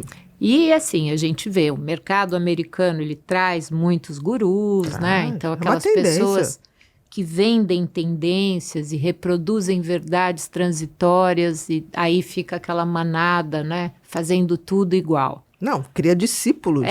Discípulos, verdade. Mentiras que criam discípulos. E eu tenho muita preguiça disso. Também. Eu tenho. Também. Teve uma série agora que era maçã, não sei o quê, vinagre de maçã. Eu vi esse Você negócio. viu? Nossa. Perfeito. Eu falei, gente, como é que você muda a vida da pessoa?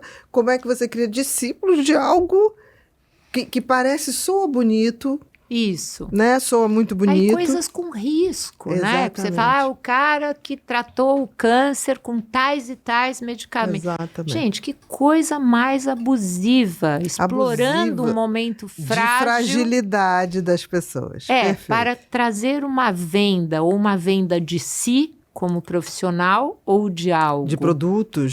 Então, assim, é lamentável. A gente tem que olhar. E assim... Mídia social tem muita coisa boa. A gente está falando aqui para pessoas que vão assistir um podcast que é super legal, mas precisa ter um crivo e ter um cuidado com o que é, né, um lugar de real, uma experiência de abuso. O que é distorcido, porque é abuso. Isso é experiência de abuso. Isso é experiência de abuso. Você mexer com a fragilidade do outro. É a experiência isso de me abuso. Dói. Eu acho que é como existem religiões que utilizam também. Isso. E a medicina mal interpretada, mal conduzida, também faz isso. Também. É atribuído ao médico uma credibilidade. E às vezes eu pergunto para o paciente, eu falo, como que você veio parar aqui, né? Você não vai me perguntar mais coisas? Da onde eu tiro, né, toda essa propriedade de fala? Eu acho que você tem que questionar. Me questione, né? E a gente foi, não sei se você, mas a nossa educação médica, foi para não questionar. Não questionar, nós éramos uma autoridade máxima. Exatamente, como se houvesse o Supremo Tribunal da Medicina. Então não era questionar. E eu sempre fui uma aluna que eu perguntava. Pois né? Então eu me lembro que eu tinha um professor muito bom de clínica geral e ele acabou de fazer uma exposição. Professor, por favor, não entendi, eu queria saber isso. Aí, de repente, o cara congelou. Ele fez um ataque epilético, pequeno mal. Olha. E ninguém sabia, nem eu sabia. Aí o homem ficou com aqueles movimentos automáticos. Aí o pessoal, pô, Bia, você também, né? Você não cala a boca, olha só. Você desgovernou o homem. Falei, gente, eu só fiz uma pergunta. Se ele se desgoverna com uma pergunta... Aí eu só sei que levou um tempo, ele voltou. Aí ele não sabia mais onde ele estava. E eu fiquei quietinha, porque eu falei, tem alguma coisa errada. Não fui eu que causei isso. Não fui eu. Aí depois eu fui lá fora e falei, professor, aconteceu isso. Ele falou, tive uma crise de ausência. Olha. Me lembra pra gente, na próxima aula, eu explicar isso. A gente aproveita para ter esse conteúdo. Eu tomei um respeito por esse homem. Porque eu falei, ele se mostrou frágil. Muito bom. E dentro da fragilidade. Muito bom. Rô, vamos passar pro repórter Pipinho? Aí eu Tá, quero saber o que é esse repórter Pipinho, gente. Quer que a temperatura tá boa? Tá ótima, quer que tá baixe? ótima. Tá. Gostou do chazinho? Maravilhoso. Não é? Então vamos lá. O que é o repórter Pipinho? Pipinho aqui já está em 3D, nosso símbolo, ganhando vida. Repórter Pipinho, a gente tem uma comunidade que chama Ser Humano Sustentável. A gente tem lá hoje 2.300, entre 2.300 e 2.500 pessoas. Que é formado leigos, profissionais, pessoas que gostam de conhecimento. E a gente nutre lá com muita coisa, muita informação. E eles gostam de, tipo assim, a gente tem que ter um privilégio, já que a gente faz parte da comunidade. Então, eles têm o privilégio de 15 dias antes da pessoa vir aqui, a gente disponibiliza o seu Instagram, né? Que é o Vânia Assali, ou Assali, né? Mas escreve Assali com Y no final. Isso. E 2 S's. Isso. Porque para as pessoas acharem. Assali. E eles mandam as perguntas que gostariam de fazer para você. Tá ótimo. Né? Se a gente tivesse aqui um espaço para as pessoas estarem aqui. Então, vamos lá, Rô? Pergunta número 1. Quais alimentos são essenciais para a longevidade e equilíbrio hormonal? Então, as fibras são muito importantes. Então, alimentos ricos em vegetais folhosos, nós temos linhaça, aveia, temos semente de chia, o gergelim. Tem várias coisas que compõem esse equilíbrio hormonal porque ajudam na faxina e na metabolização dos hormônios pela microbiota saudável, que vai transformar esses hormônios em hormônios que são já processados para eliminar, não reciclar veneno para os tecidos. Entendi. Tá? Então, as fibras alimentam a boa microbiota. Sejam vegetais.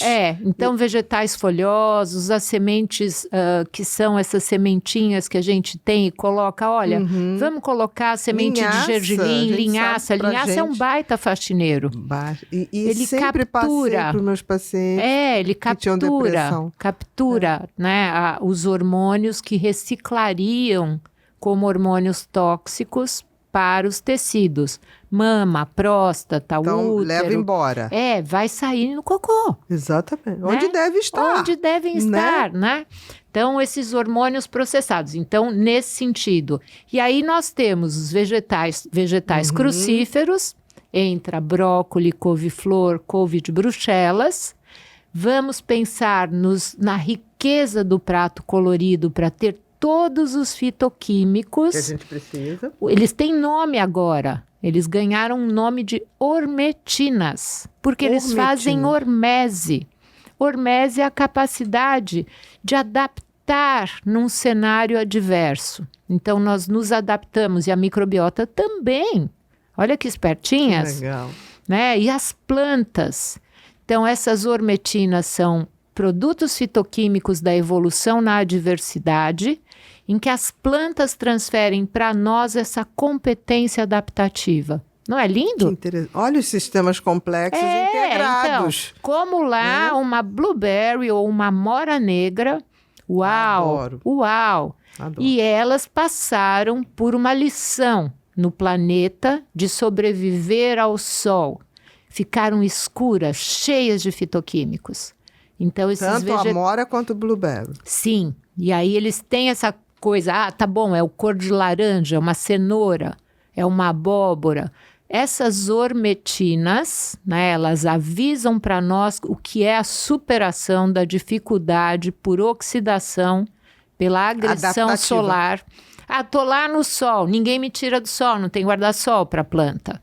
Então, elas estão lá ganhando informação de sobrevivência e as cores mostram essa informação para nós. Entendi. É lindo, perfeito, né? Isso que eu faço não é bom? Não, é lindo. É lindo, né? E é romântico. É romântico, tudo é romântico. Você pega a adaptação dela e em forma de alimentação você ganha essa informação. Olha, né? Ela me passa a força. Do que ela sofreu. Do que ela sofreu. Olha se isso não é legado. Isso é lindo. Eu passo o bastão. Passo o bastão. Ela passa o bastão pra gente. Vânia, você vai sobreviver à dificuldade comendo a minha molécula de informação. De resistência e de informação. Que é um fito... é lindo, é lindo. Então, Perfeito. muito bem. Então, Próximo. Lindo isso, nunca tinha ouvido falar. Como a genética e a nutrição personalizada se conectam na sua prática clínica? Então, a mensagem genética, ela traz uma série, né, de singularidades, que a gente chama de risco poligênico. Então, não é uma doença como uma síndrome de Down, não é a fibrose cística, que é uma doença monogênica, é um gene só, determinista, mas são múltiplos genes. Olha, eu tenho vários genes para o diabetes, tenho para o colesterol. Quando eu leio esse pacote de informações que vem no mapa genético, eu posso fazer um planejamento de estratégias nutricionais em estilo de vida. Olha, para você, os genes falam que se você comer muito à noite, é claro que para todo mundo é horrível comer à noite. Mas o risco é maior. Mas para você, o risco de obesidade será maior. Se você não dormir, o risco de demência é maior. Como é... E isso dentro de um estudo genético? Dentro do estudo. Um genoma específico para você? Para mim. Então, eu posso ler desde campos de neuroenvelhecimento, a parte metabólica. Olha, você veio com um pacote que traz mais genes inflamatórios. Então, vamos usar mais curcumina, apigenina, como chá, como nutriente, comida, como suplemento.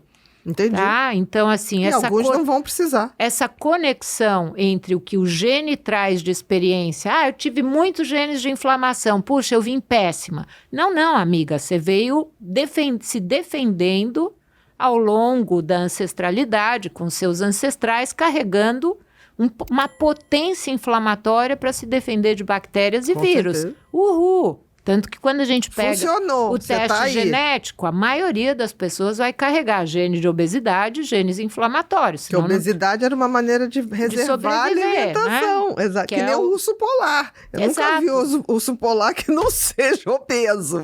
Então, assim, a grande parte, assim, tem uns que eu falo, olha, você é aquele indivíduo dos 5% que é um catabólico, você queima. Você, assim, é um menino que corre pelo planeta, né? É um corredor, ele é um estratégico. Aquele cérebro grande olha para tudo, em geral dopaminérgico, adrenérgico, tudo nervosinho, aquela cabeça né? a mil, e não é acumulador, ele não fica pesado. Ele possivelmente ficava olhando para onde fugir. Ele não se escondia. Mas quando você vai... Sim, mas era o mais atento. O mais atento. E aí tem o mais gene apto disso. Para fugir. Tem gene lá, né? Catecol, metiltransferase. Tem vários genes lá que contam sobre essa experiência. Então, eles vão traduzir essa experiência num cenário atualizado de planeta cheio de comida, de snacking e tal. Com certeza. Né? Em que você está sedentário, não corre, aquela cabeça doida...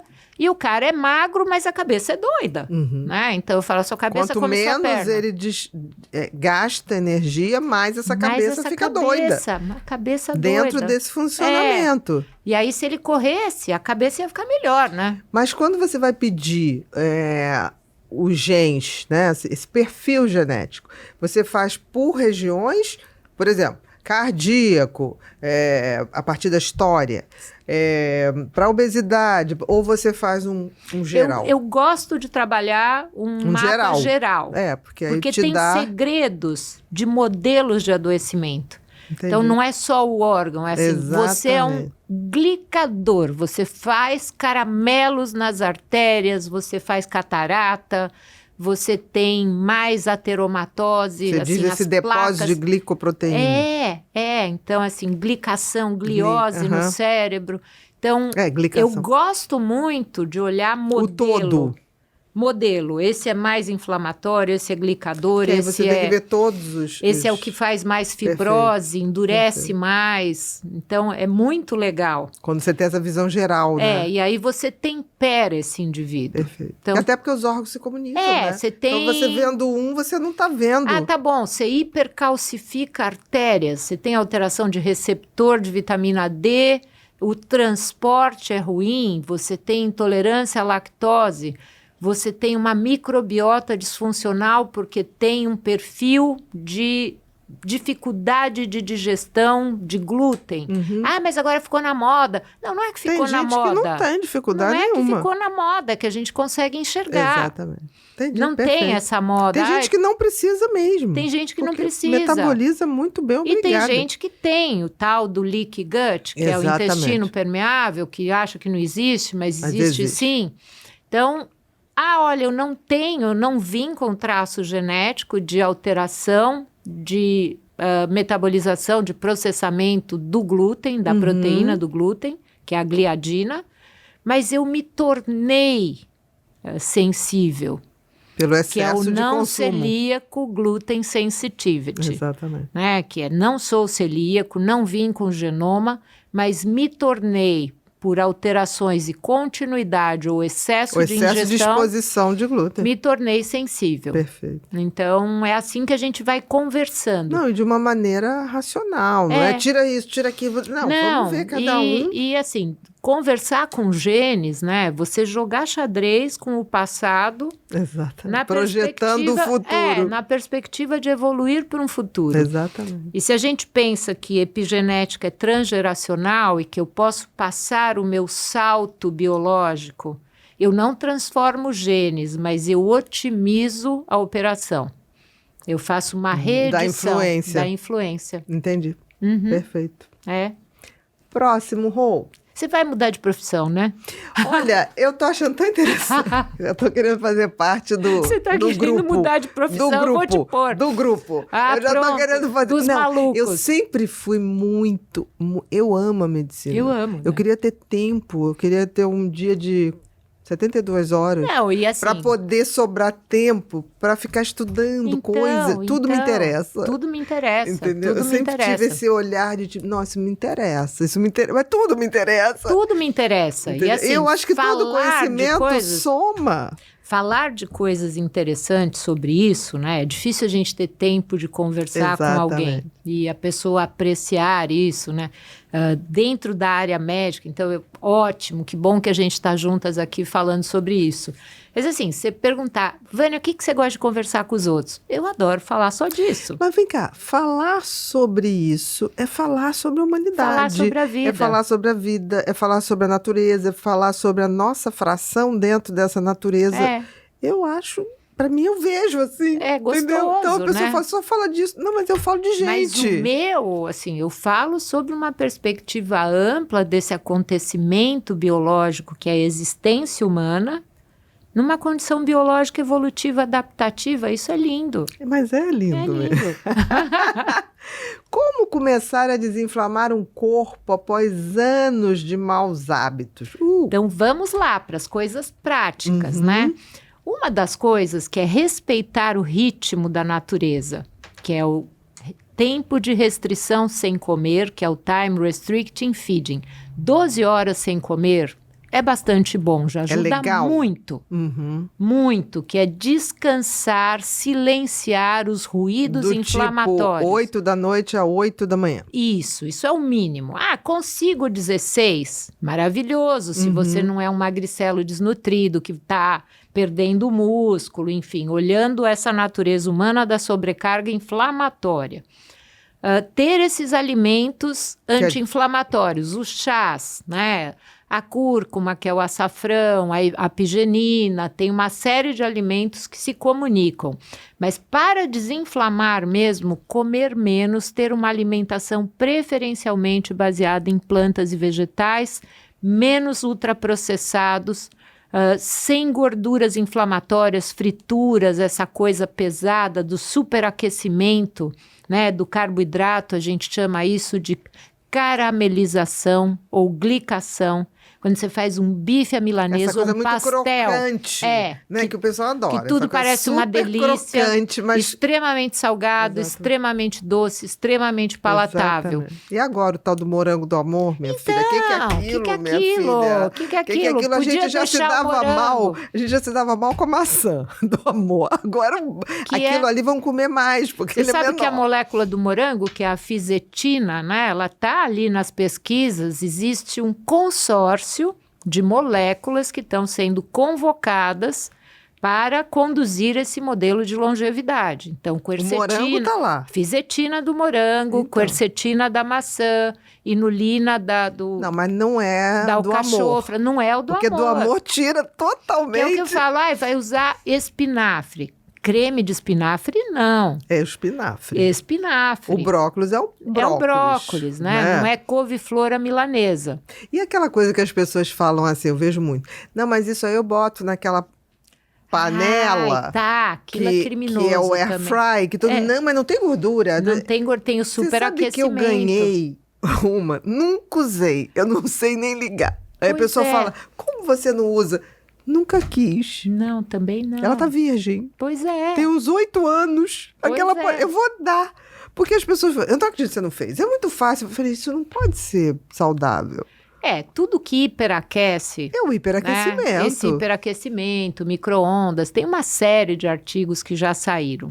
Mas voltando para esse desinflamar, né? Chá verde, jejum, as fibras, as mesmas sementinhas que a gente falou. Mas essas sementinhas num iogurte, Sim. num suquinho. Sim, né? Um berry com essas sementes, mas realmente, assim, o jejum é imbatível como técnica de redução de inflamação, porque você conversa com a calmaria do sistema. Entendi. Você põe todo mundo para descansar. Você dá Não tempo tem para eles se umas tais de reorganizarem. células zumbi, né? Zumbi cells, Tem. que ficam lá atrapalhando as outras.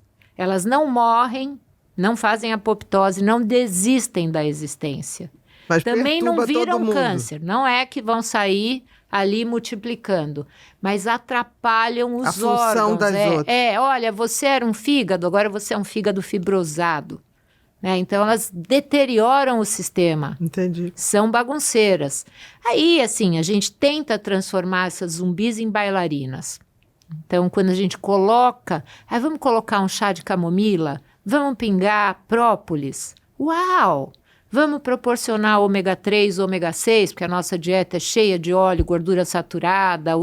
Então, assim, essas gorduras hidrogenadas, aí vou na frigideira, superaquecido. Esse barulho não escutem. Né? Entendi. Slow food, Porque né? se você pudesse... Cozimento brando. Se você pudesse falar, ouvir suas células, estariam, pelo amor de Deus, não. Ressentidas. Mas tudo é muito gostosinho. Sim, então, sim. assim, nossa, ontem eu estava numa festa, assim, tinham vários amigos, tal, do meu irmão, porque foi aniversário dele.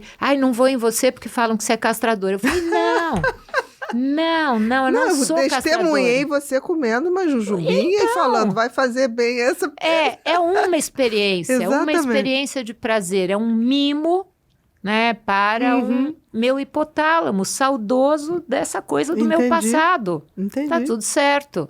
Né? Comia jujuba aqui com a minha amiga. É verdade, né? verdade. E eu testemunho. sempre amei jujuba. Então, é uma experiência afetiva minha.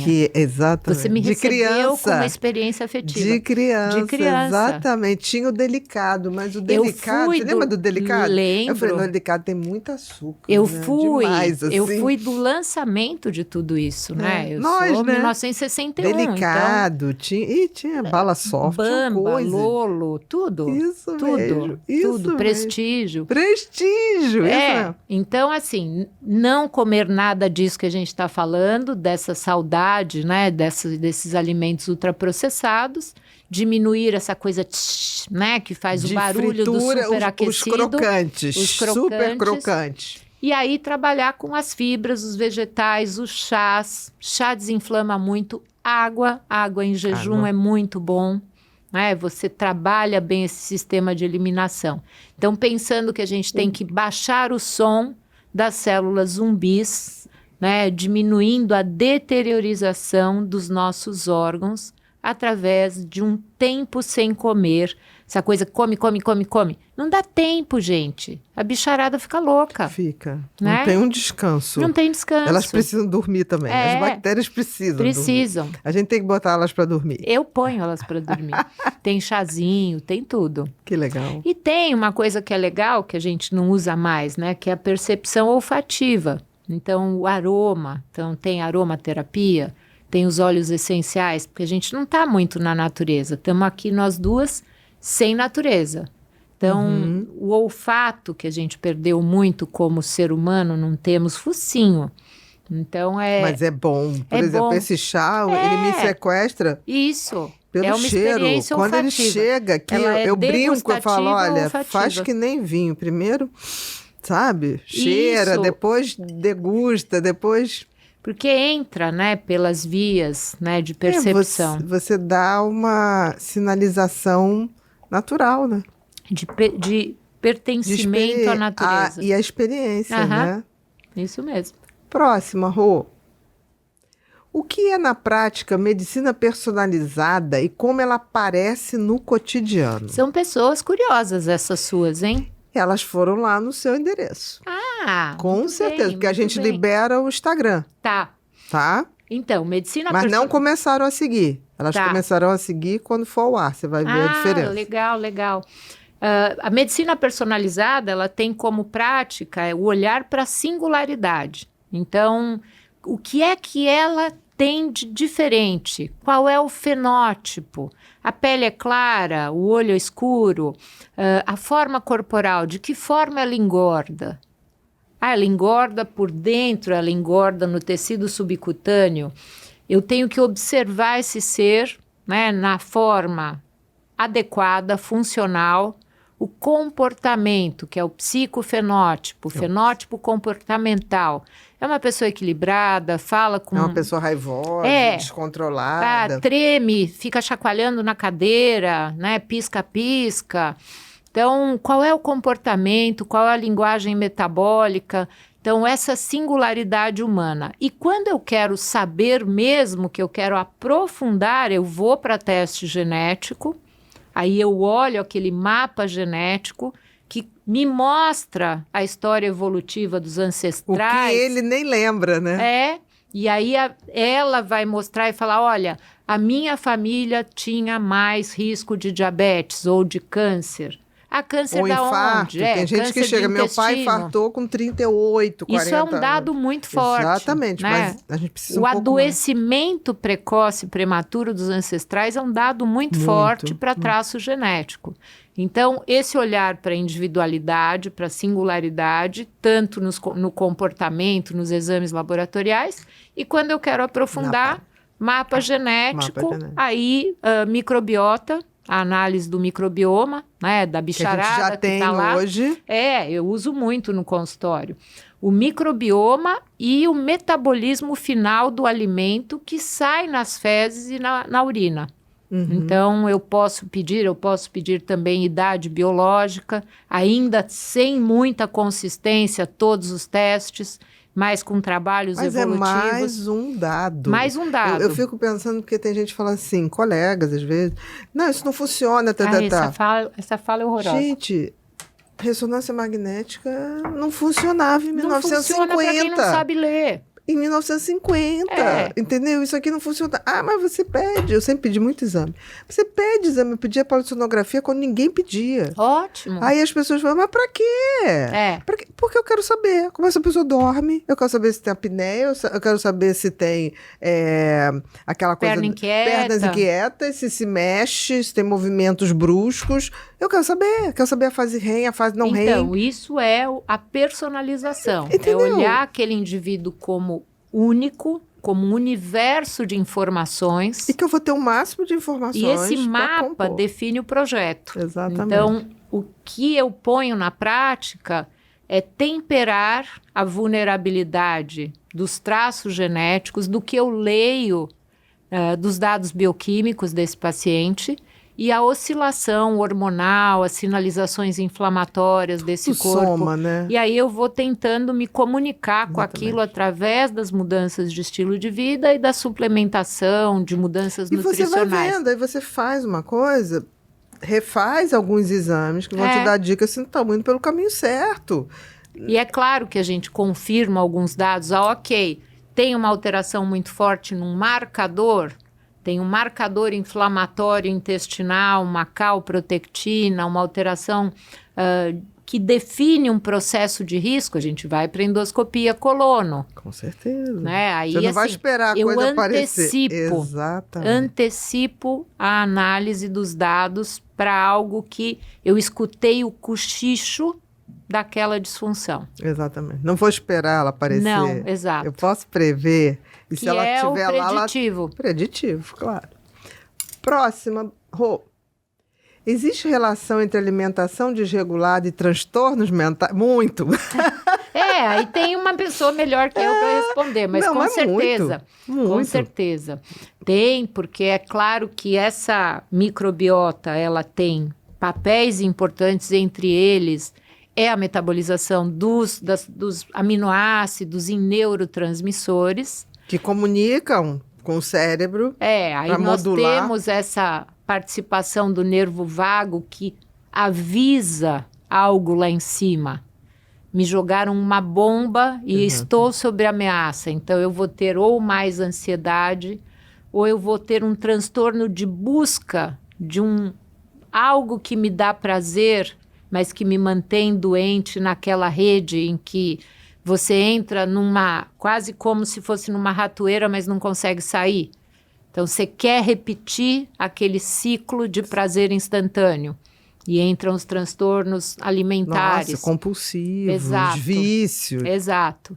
Então, um dos pilares da medicina do estilo de vida é redução de hábitos nocivos, que é muito difícil quando você está desregulado ali, né, por repetição de escolhas alimentares de má qualidade. Exatamente. E que vão sempre prejudicar. Vão. Mesmo que a pessoa não tenha nada, sempre vai prejudicar. Aí a gente vê o volume, né, de crianças com transtorno, adolescentes com transtorno. Não, e até falsificação de transtornos. Exato. Você vê a criança que não dorme aí, não presta atenção na aula. Tá dormindo? Com a alimentação? Isso. Tá com excesso de açúcar? Tá com... Tem corante? Tem corante. Exatamente. Não tô dizendo que isso é o... Só isso. Não é, porque tem gente que é isso ou aquilo. Não, então tudo é isso. Não, é mais complexo. Os sistemas são mais complexos, mas a gente tem que juntar toda a informação. Próxima, Rô. Qual o maior mito sobre alimentação que você gostaria de derrubar? Olha que pergunta perigosa. Tem tantos, perigosa, né? Muito perigosa. Mas assim, de que a gente precisa muita proteína para construir músculo. Tem uma quantidade adequada para o perfil que você tem, que você carrega, para aquilo que você pretende, como você executa o exercício. 0,8, 1,5 por quilo de peso em situações específicas, 1,5 a 2. Vou comer 6 peitos de frango, 8 ovos para ganhar músculo. Isso é de uma idiotice ímpar. Adorei. Isso é de uma idiotice ímpar. Como que a microbiota vai lidar com 8 ovos, com esse volume de colina e a transformação em um substrato tóxico para as artérias? Porque o ovo deu aterosclerose. Não, não é o ovo que deu. É o volume de ovos transformado pela microbiota, se gerando um produto químico que chama Temal e que é espessador de artéria e faz aterosclerose. Então, assim... preciso de proteína. Você é vegetariano. Eu sou plant-based, eu sou preferencialmente como vegetais. Mas como que você está mantendo o seu músculo? Gente, tem proteína nos vegetais, eu como lentilha, como grão de bico, eu tenho quinoa, estou comendo semente de abóbora, faço exercício um pouco, nem tanto, fiz patrimônio muscular antes... Então, assim, a minha ideia... nossa, a Vânia vai ficar velha, vai virar um penduricalho.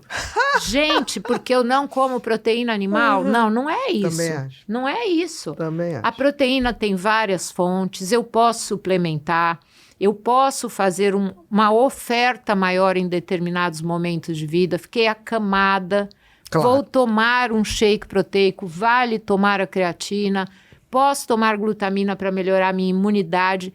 Tudo para todo mundo? Não. Sempre? Não. Mas isso porque hoje tá vendo, tipo assim, tem gente que só come proteína. E assim, carboidrato engorda. Carboidrato à noite...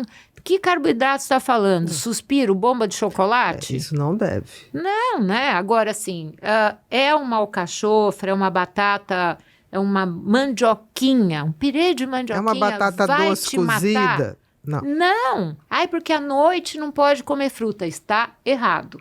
Está errado. Isto é, leitura equivocada da bioquímica, que ela não opera desta forma. A carga glicêmica do alimento, estou me entupindo de suco de caixinha. Não, tudo bem, isso não é fruta, né? Isso Lá não é dentro fruta. não tem fruta. Agora a frutose, excesso de coisas. Tomei um suco de laranja com 5 laranjas, não dá. Com certeza. Comi um churrasco, uma pizza e acho que isso é uma proteína. Não, gente, aí você está trabalhando com produtos, né, de agressão maior do que de construção de patrimônio muscular. Concordo. Então, esse super proteína, tem gente, né, que come 40 ovos por dia. Não, tem umas pessoas estranhas. Não. Festa estranha com gente esquisita. Próxima, Rô. Como a medicina integrativa cuida do corpo e das emoções ao mesmo tempo? Exatamente isso. Isso é lindo, Não né? se dissocia, né? Porque é completamente integrado mesmo. Mas, na verdade, essa percepção da necessidade de acolhimento antes da técnica. Concordo. Eu posso ter uma leitura de genoma perfeito, mas se eu não falar para essa pessoa, olha que linda essa história ancestral da sua família. A hora que eu abro isso, e isso tem que ser sincero, com certeza. Eu não posso ser um ensaio de mim, porque isso é horroroso da parte médica. Se eu não tiver realmente vendo e sentindo aquilo que você está falando, e conectada, né, olhando para aquela pessoa e realmente entregando aquela coisa preciosa, da história dela, dos seus ancestrais, a leitura literal. Da história dela. Então, de que maneira a gente integra? É realmente assim, o médico precisa estar conectado com o que é de especial, que é aquele momento da consulta ele é tão precioso, ele é tão especial e ele é especial para a dupla. Exatamente. Ele não é especial só para o paciente. Você conseguia atender 15 minutos? A minha consulta tinha no mínimo 2 horas. Já fiquei até 4. Sim. Com algumas que estava difícil para eu poder entender aquela história toda. E eu não saía dali, até onde eu não podia. E assim, né? O que eu falo, assim, eu dá. tenho uma gratificação enorme quando eu tenho um atendimento que eu realmente consegui acolher e filtrar. E dar uma devolutiva que faz sentido para a vida daquela pessoa. Que é de transformação. E não para mim. Eu posso achar que aquela pessoa, eu posso achar que ser vegetariana é um valor, mas se não for para aquela pessoa, não é o valor daquela pessoa. Exatamente. A gente tem que aprender a respeitar isso. E é realmente assim, as emoções e o corpo, eles estão juntos, né? Mas a emoção que flui no momento de atendimento, ela é essencial para que eu possa entrar no corpo. A escuta e o acolhimento. Senão não entro. Senão não entra. Sem permissão, vira ninguém entra. Vira uma técnica de repetição que qualquer IA faz melhor. Exatamente. Perfeito. Próxima, Rô. Quais 3 hábitos simples que você recomenda para promover a longevidade? Aí eu já sei que isso é da minha equipe. Minha equipe adora essa coisa. 3 dicas. 3 dicas, A minha geração Z aqui é assim. Bia, me dá 3 dicas.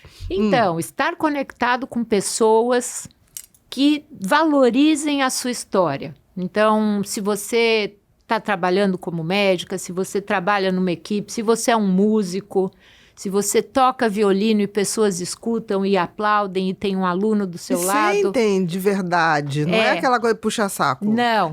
Eu adoro. Não, sente. Então, a conectividade social, essa conexão com o propósito e com o grupo de pertencimento, isso é muito importante. É fundamental. Não exagerar no volume de alimentos, que é aquela história, se você não está desnutrido, tente parar de comer antes de empanturrar, que é aquela coisa japa. né? Exatamente. Que assim, não saia empanturrado, você não precisa devorar porque está uma delícia. Daqui a pouco vai ter de novo outro pedaço, calma, né? E não tentar regular o horário do sono, né? Do sono com o ritmo do planeta. Pra gente não dá, porque a gente tem luz, tem poluição luminosa e tal. Mesmo assim. Mas assim, durma pelo menos 6, 7 horas. 7 horas é bom para adulto, 8 horas maravilhoso. Tente fazer um sono reparador. Dormir como um rei, né? Se preparar para aquilo. E não fique muito sentado, aí já pulei, já fiz 4. Exato, né? mas tá ótimo. Mas você bateu em uma que eu acho fundamental. Se cerque de pessoas que tenham sentido e propósito. Isso. Afins, que não sejam na execução exata, mas na ideia. Na ideia, nos dessa projetos. Coisa, da somatória, né? Eu vivo disso, né? Também. Eu sou uma pessoa que me conecto muito, aprendo muito, tenho um aprendizado contínuo. Adoro quem me oferece algo que eu não sei ainda.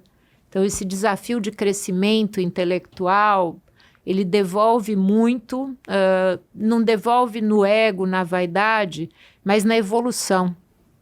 Concordo. Por isso que eu digo, o mundo é dos nerds. Critério para trabalhar aqui tem que ser gentil, educado, e se for nerd, vou adorar. Melhor ainda. Próximo, Rô. Que exames não podem faltar em um check-up preventivo? Nossa, olha só, são muitos. Mas eu já sei até quem fez essa pergunta, mas vamos.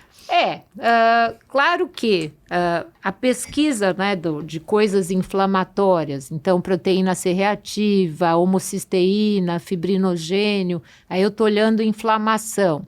Nível dos nutrientes que compõem essa rede da homocisteína, B12, ácido fólico.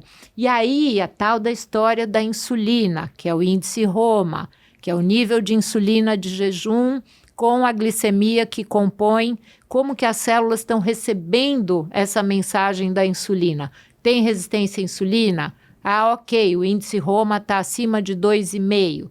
E aí tem os colesteróis e agora apareceu de fato o valor da ApoA, ApoB. ApoA, ApoB. Que são colesteróis, partículas de colesterol de proteção ou de agressão. Em geral, né, a ApoA tem que estar quase 2 vezes a ApoB. Então, aqui a gente está falando de... A que protege a ApoA. Isso. A ApoB desprotege. É uma chata ali. Uma chata, tá. É uma zumbi. É uma zumbi. Tá ali. Então, falamos de inflamação, insulina, temos que olhar a parte renal e hepática, TGO, TGP, gama-GT, ureia, creatinina. Eu gosto muito de ler vitamina D, cálcio iônico, fósforo, paratormônio e magnésio. Mas aí você vê que, assim, está aumentando minha lista. E o nível dos hormônios, hormônio tireoidiano, né, TSH lá de cima da hipófise com os hormônios que trafegam informando as células sobre a velocidade do corpo, a velocidade metabólica, nível hormonal para as mulheres e para os homens, que são os esteroides sexuais, com o componente lá do comando cerebral, gonadotrofinas, LH e FSH. O hormônio de crescimento, que é interessante nas faixas etárias em que você tem que ter ele alto, que é na fase de desenvolvimento, infância e adolescência, IGF-1 e IGF-BP3 são dois parceiros nessa trajetória, porque compõem a receptividade e o transporte. Então, já falamos muito de hormônios, rim, fígado. Que, na realidade, é um exame de sangue básico. É um básico. Eu acho que é básico, porque tem gente que fala assim, doutora, eu fiz exame de sangue, aí eu vou ver hemograma... só de potássio. Não, hemograma completo. Eu falei, minha querida, só dá para saber aqui se você tem anemia ou não tem, não dá mais nem para dizer que tipo de anemia tem. E existe uma coisa que é o índice de saúde. Existe, esse exame está normal, mas ele não compõe... Assim, ele não integra bem no... tô com vitamina D de 28, mas meu paratormônio, que tinha que estar em 45, está 80. Eu tenho que olhar como é que está... Qual é a comunicação desse sistema de saúde óssea e arterial? Porque o cálcio que não vai para o osso, ele pode ir para a artéria, ele pode virar Exatamente. cálculo renal. Então, os hormônios não falam sozinhos. Não basta ter uma proteína, uma vitamina D dentro do normal se o teu paratormônio está estourado. É um normal para você? É o seu nível ideal? Falamos dos testes genéticos, mas qual é a qualidade de receptor, qual é a qualidade de transporte? Esses exames se tornam complexos, né? Mas é claro que... Vai depender da pessoa, né? Aí tem um hemograma que fala de infecções, de anemia, de nível de ferro, ferritina como marcador inflamatório. É a ferritina, sempre pedi, é verdade. Então... São vários cochichos ali da matéria. Eu falo que os exames são fofoqueiros. São, que nem as bactérias e as células. São fofoqueiros. Na realidade, os exames bem pedidos e bem interpretados detectam esse som que essas células... O que elas falam? Na realidade, a gente está ali só ouvindo... Falam de glicação, falam de inflamação, Exatamente. Falam de lentidão metabólica, falam de envelhecimento, de risco de câncer. Risco cardíaco. Tem uma conversa ali, Exatamente. né? Tem a LPAzinha de risco cardíaco, que ninguém dava bola, agora todo mundo quer saber dela. Exatamente. E o que é importante, a gente não olhar isso como tendência, mas olhar como base de dados para você olhar o seu index score de saúde. Aquilo que você tem de patrimônio de saúde. E à medida que você olha exame longitudinal, você sabe as variáveis que estão saindo evoluindo do controle. Exato. Ou as que você está conseguindo manter. temperar. Exatamente. Próxima, Rô. Como trazer mais presença para as escolhas diárias de saúde?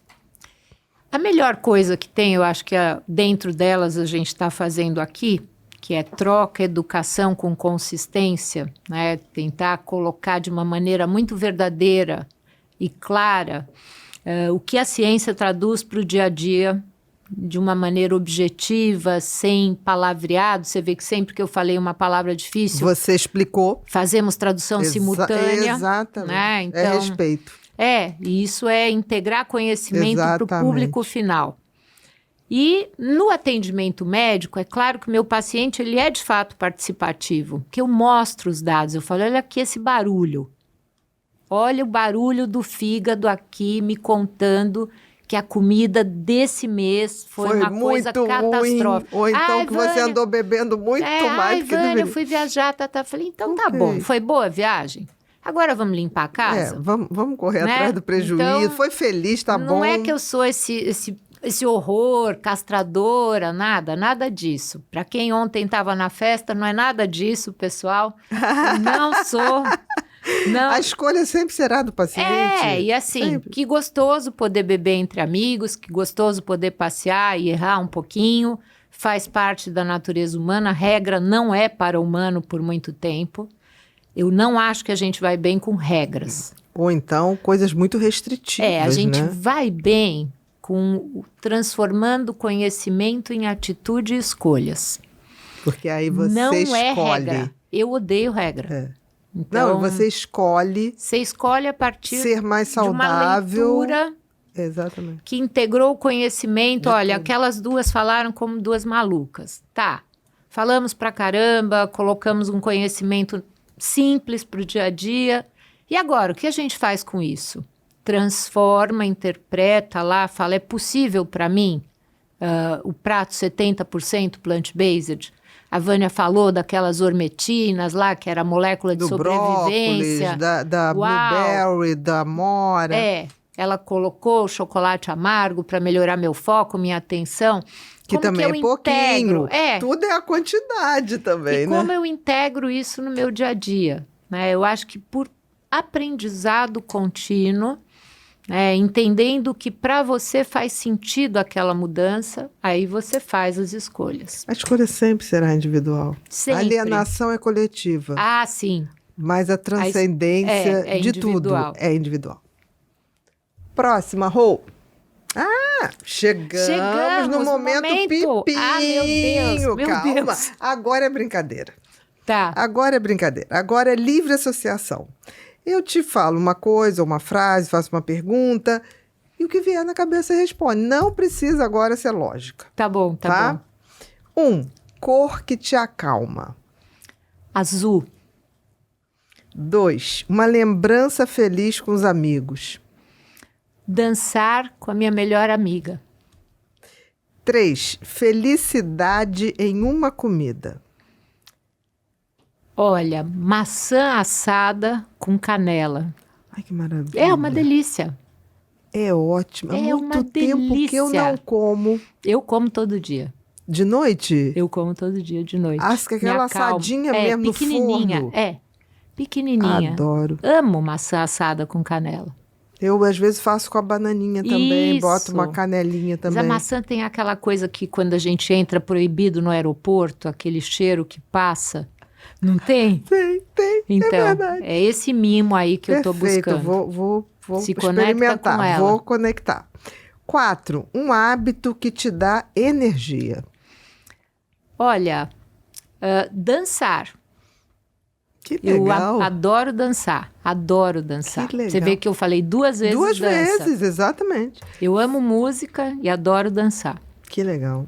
5, um medo que ninguém imagina que você tem. Eu tenho medo de acidente de carro, né, com pessoas que eu amo. Entendi. É o inesperado que pode acontecer com outro com alguém que eu que ame tá muito. fora do teu controle. Né? É. Perfeito. Alguém que eu ame muito. Entendi.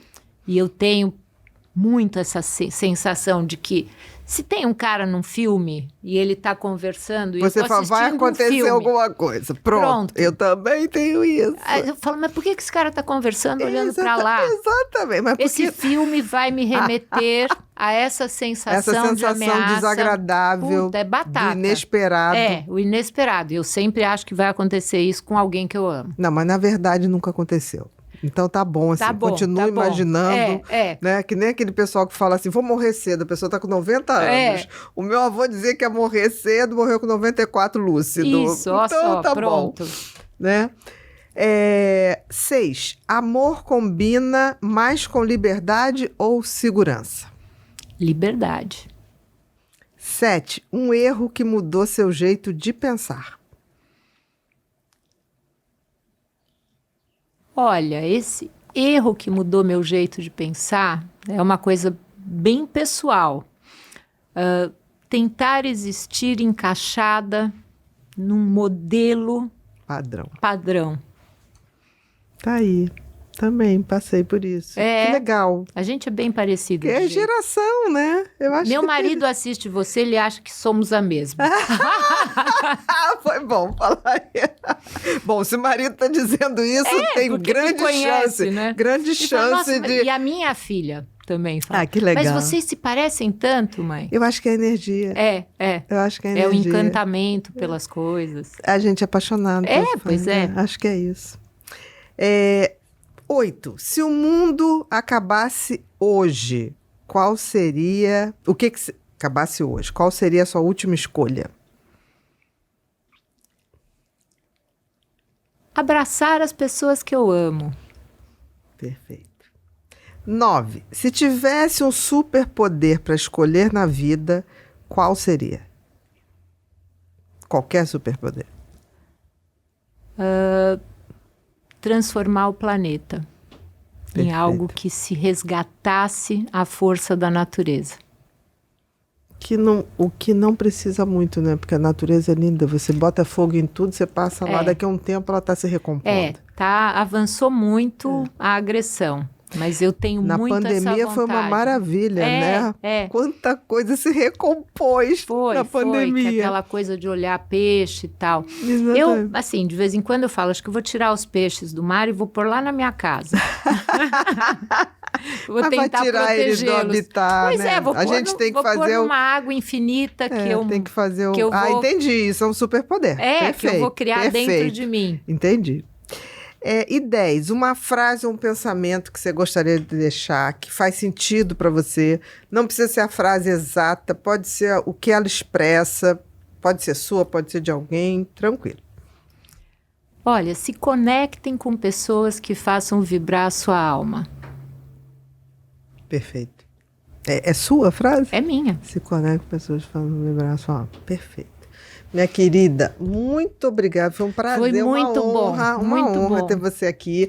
Queria te dar uns presentinhos. Eba. Esse é o Felicidade que eu escrevi na pandemia. Ah, olha só, tá? falamos, a primeira fala nossa foi sobre felicidade. E falamos Foi. dentro desse conceito de sentido e propósito. Legal, muito Tá? legal. E esse aqui é um livro, foi o último lançado Olha ano que passado, em novembro do ano passado, que quando eu acordo, em geral, entre 6h30, mas levanto 7h, 7h15. Tá. Aí, nesse momento que eu abro o olhinho, eu sempre fico assim, o que eu queria hoje, uma mensagem pro dia, o que eu queria que o universo me desse, e às vezes vem uma frase, Tá. assim, como você botou a sua frase, aí eu comecei a anotar.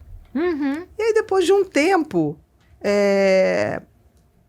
eu falei, gente, quantas frases eu tenho? Aí eu não sou muito organizada, sabe? Meu filho é mais organizado, o Gabriel, que é meu sócio aqui, e a Michele, que é a esposa dele, que tá aí também. São meus sócios aqui, e ele falou, não, mas mãe, você tem 700, não sei quantas frases. Eu falei, o quê? Aí ele falou, Olha. tem. Aí eu falei, Aí eu falei assim, bom, vou fazer essas frases, mas vou botar como se fosse um autocuidado mental. Eu vou propor um mental care. Legal. Entendeu? E aí a gente fez isso, ficou Bem bacaninha. legal. E sempre o espaço lá embaixo para você De botar o que reflexão. você achou. Porque pode ser que você discorde totalmente de mim. E eu acho bacana. Muito bom. No mundo muito que a gente bom. não pode discordar, eu acho um luxo. Muito a gente legal. poder discordar de forma positiva para ambos os lados. Escrito desde 2008, eu não lanço. Jura? Porque eu tenho essa coisa do corrigir o que já foi corrigido Não faça isso. obsessivamente. Então, eu vou te dizer uma coisa, Vânia. O livro, você tem que entregar ele para o mundo. Pois é. Você tem que entregar ele para o mundo.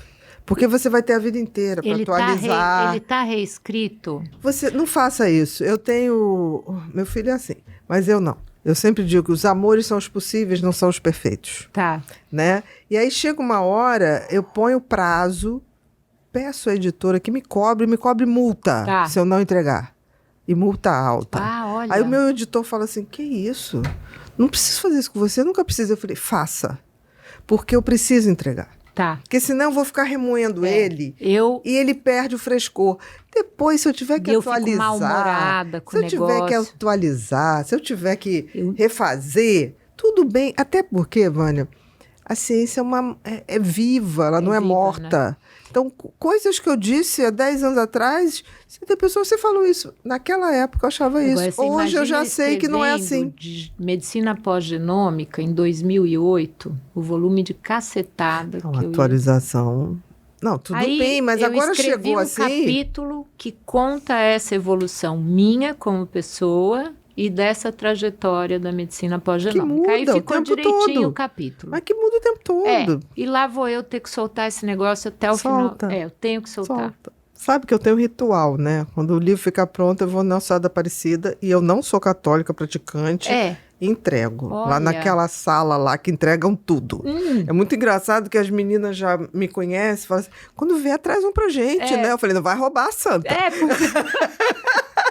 Porque senão não vai dar certo. Não, pois que é uma maneira, né? Calma que ainda tem outro presentinho aqui. Olha, calma. Quanto? A gente pode deixar tudo do ladinho aqui que as crianças vão arrumar para você. Aqui é uma eco bag. Bonitinha. E atrás a nossa... no que a gente acredita, faça, aconteça e inspire. Porque se a gente não presta para inspirar, meu amor, a gente não serve para viver. Como eu acredito no escrito à mão, que eu escrevo meus livros à mão até hoje. Olha.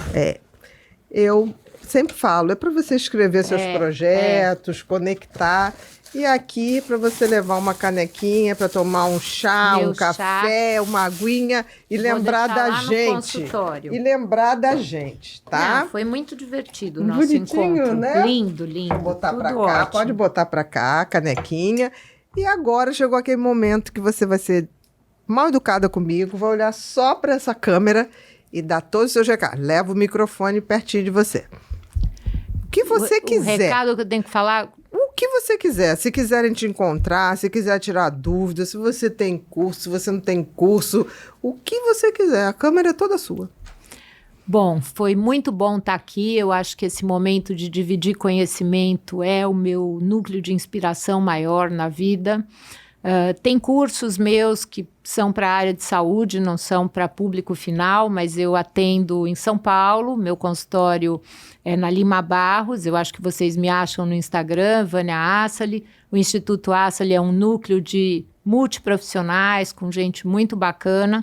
O forte ali é a medicina personalizada, é aquilo que eu acredito, e entendendo longevidade como um modelo longitudinal, olhar para essa jornada com escolhas que vão fazendo sentido para aquela experiência humana, para aquele modelo de transformação que se transforma ao longo da própria história, aprendendo e introduzindo os conceitos que a gente entrega para cada um dos pacientes, mas também ensinando as pessoas um pouquinho pelo Instagram, pelo que nós falamos como equipe. Então, pode achar o grupo lá no Instituto Assali, no Instagram.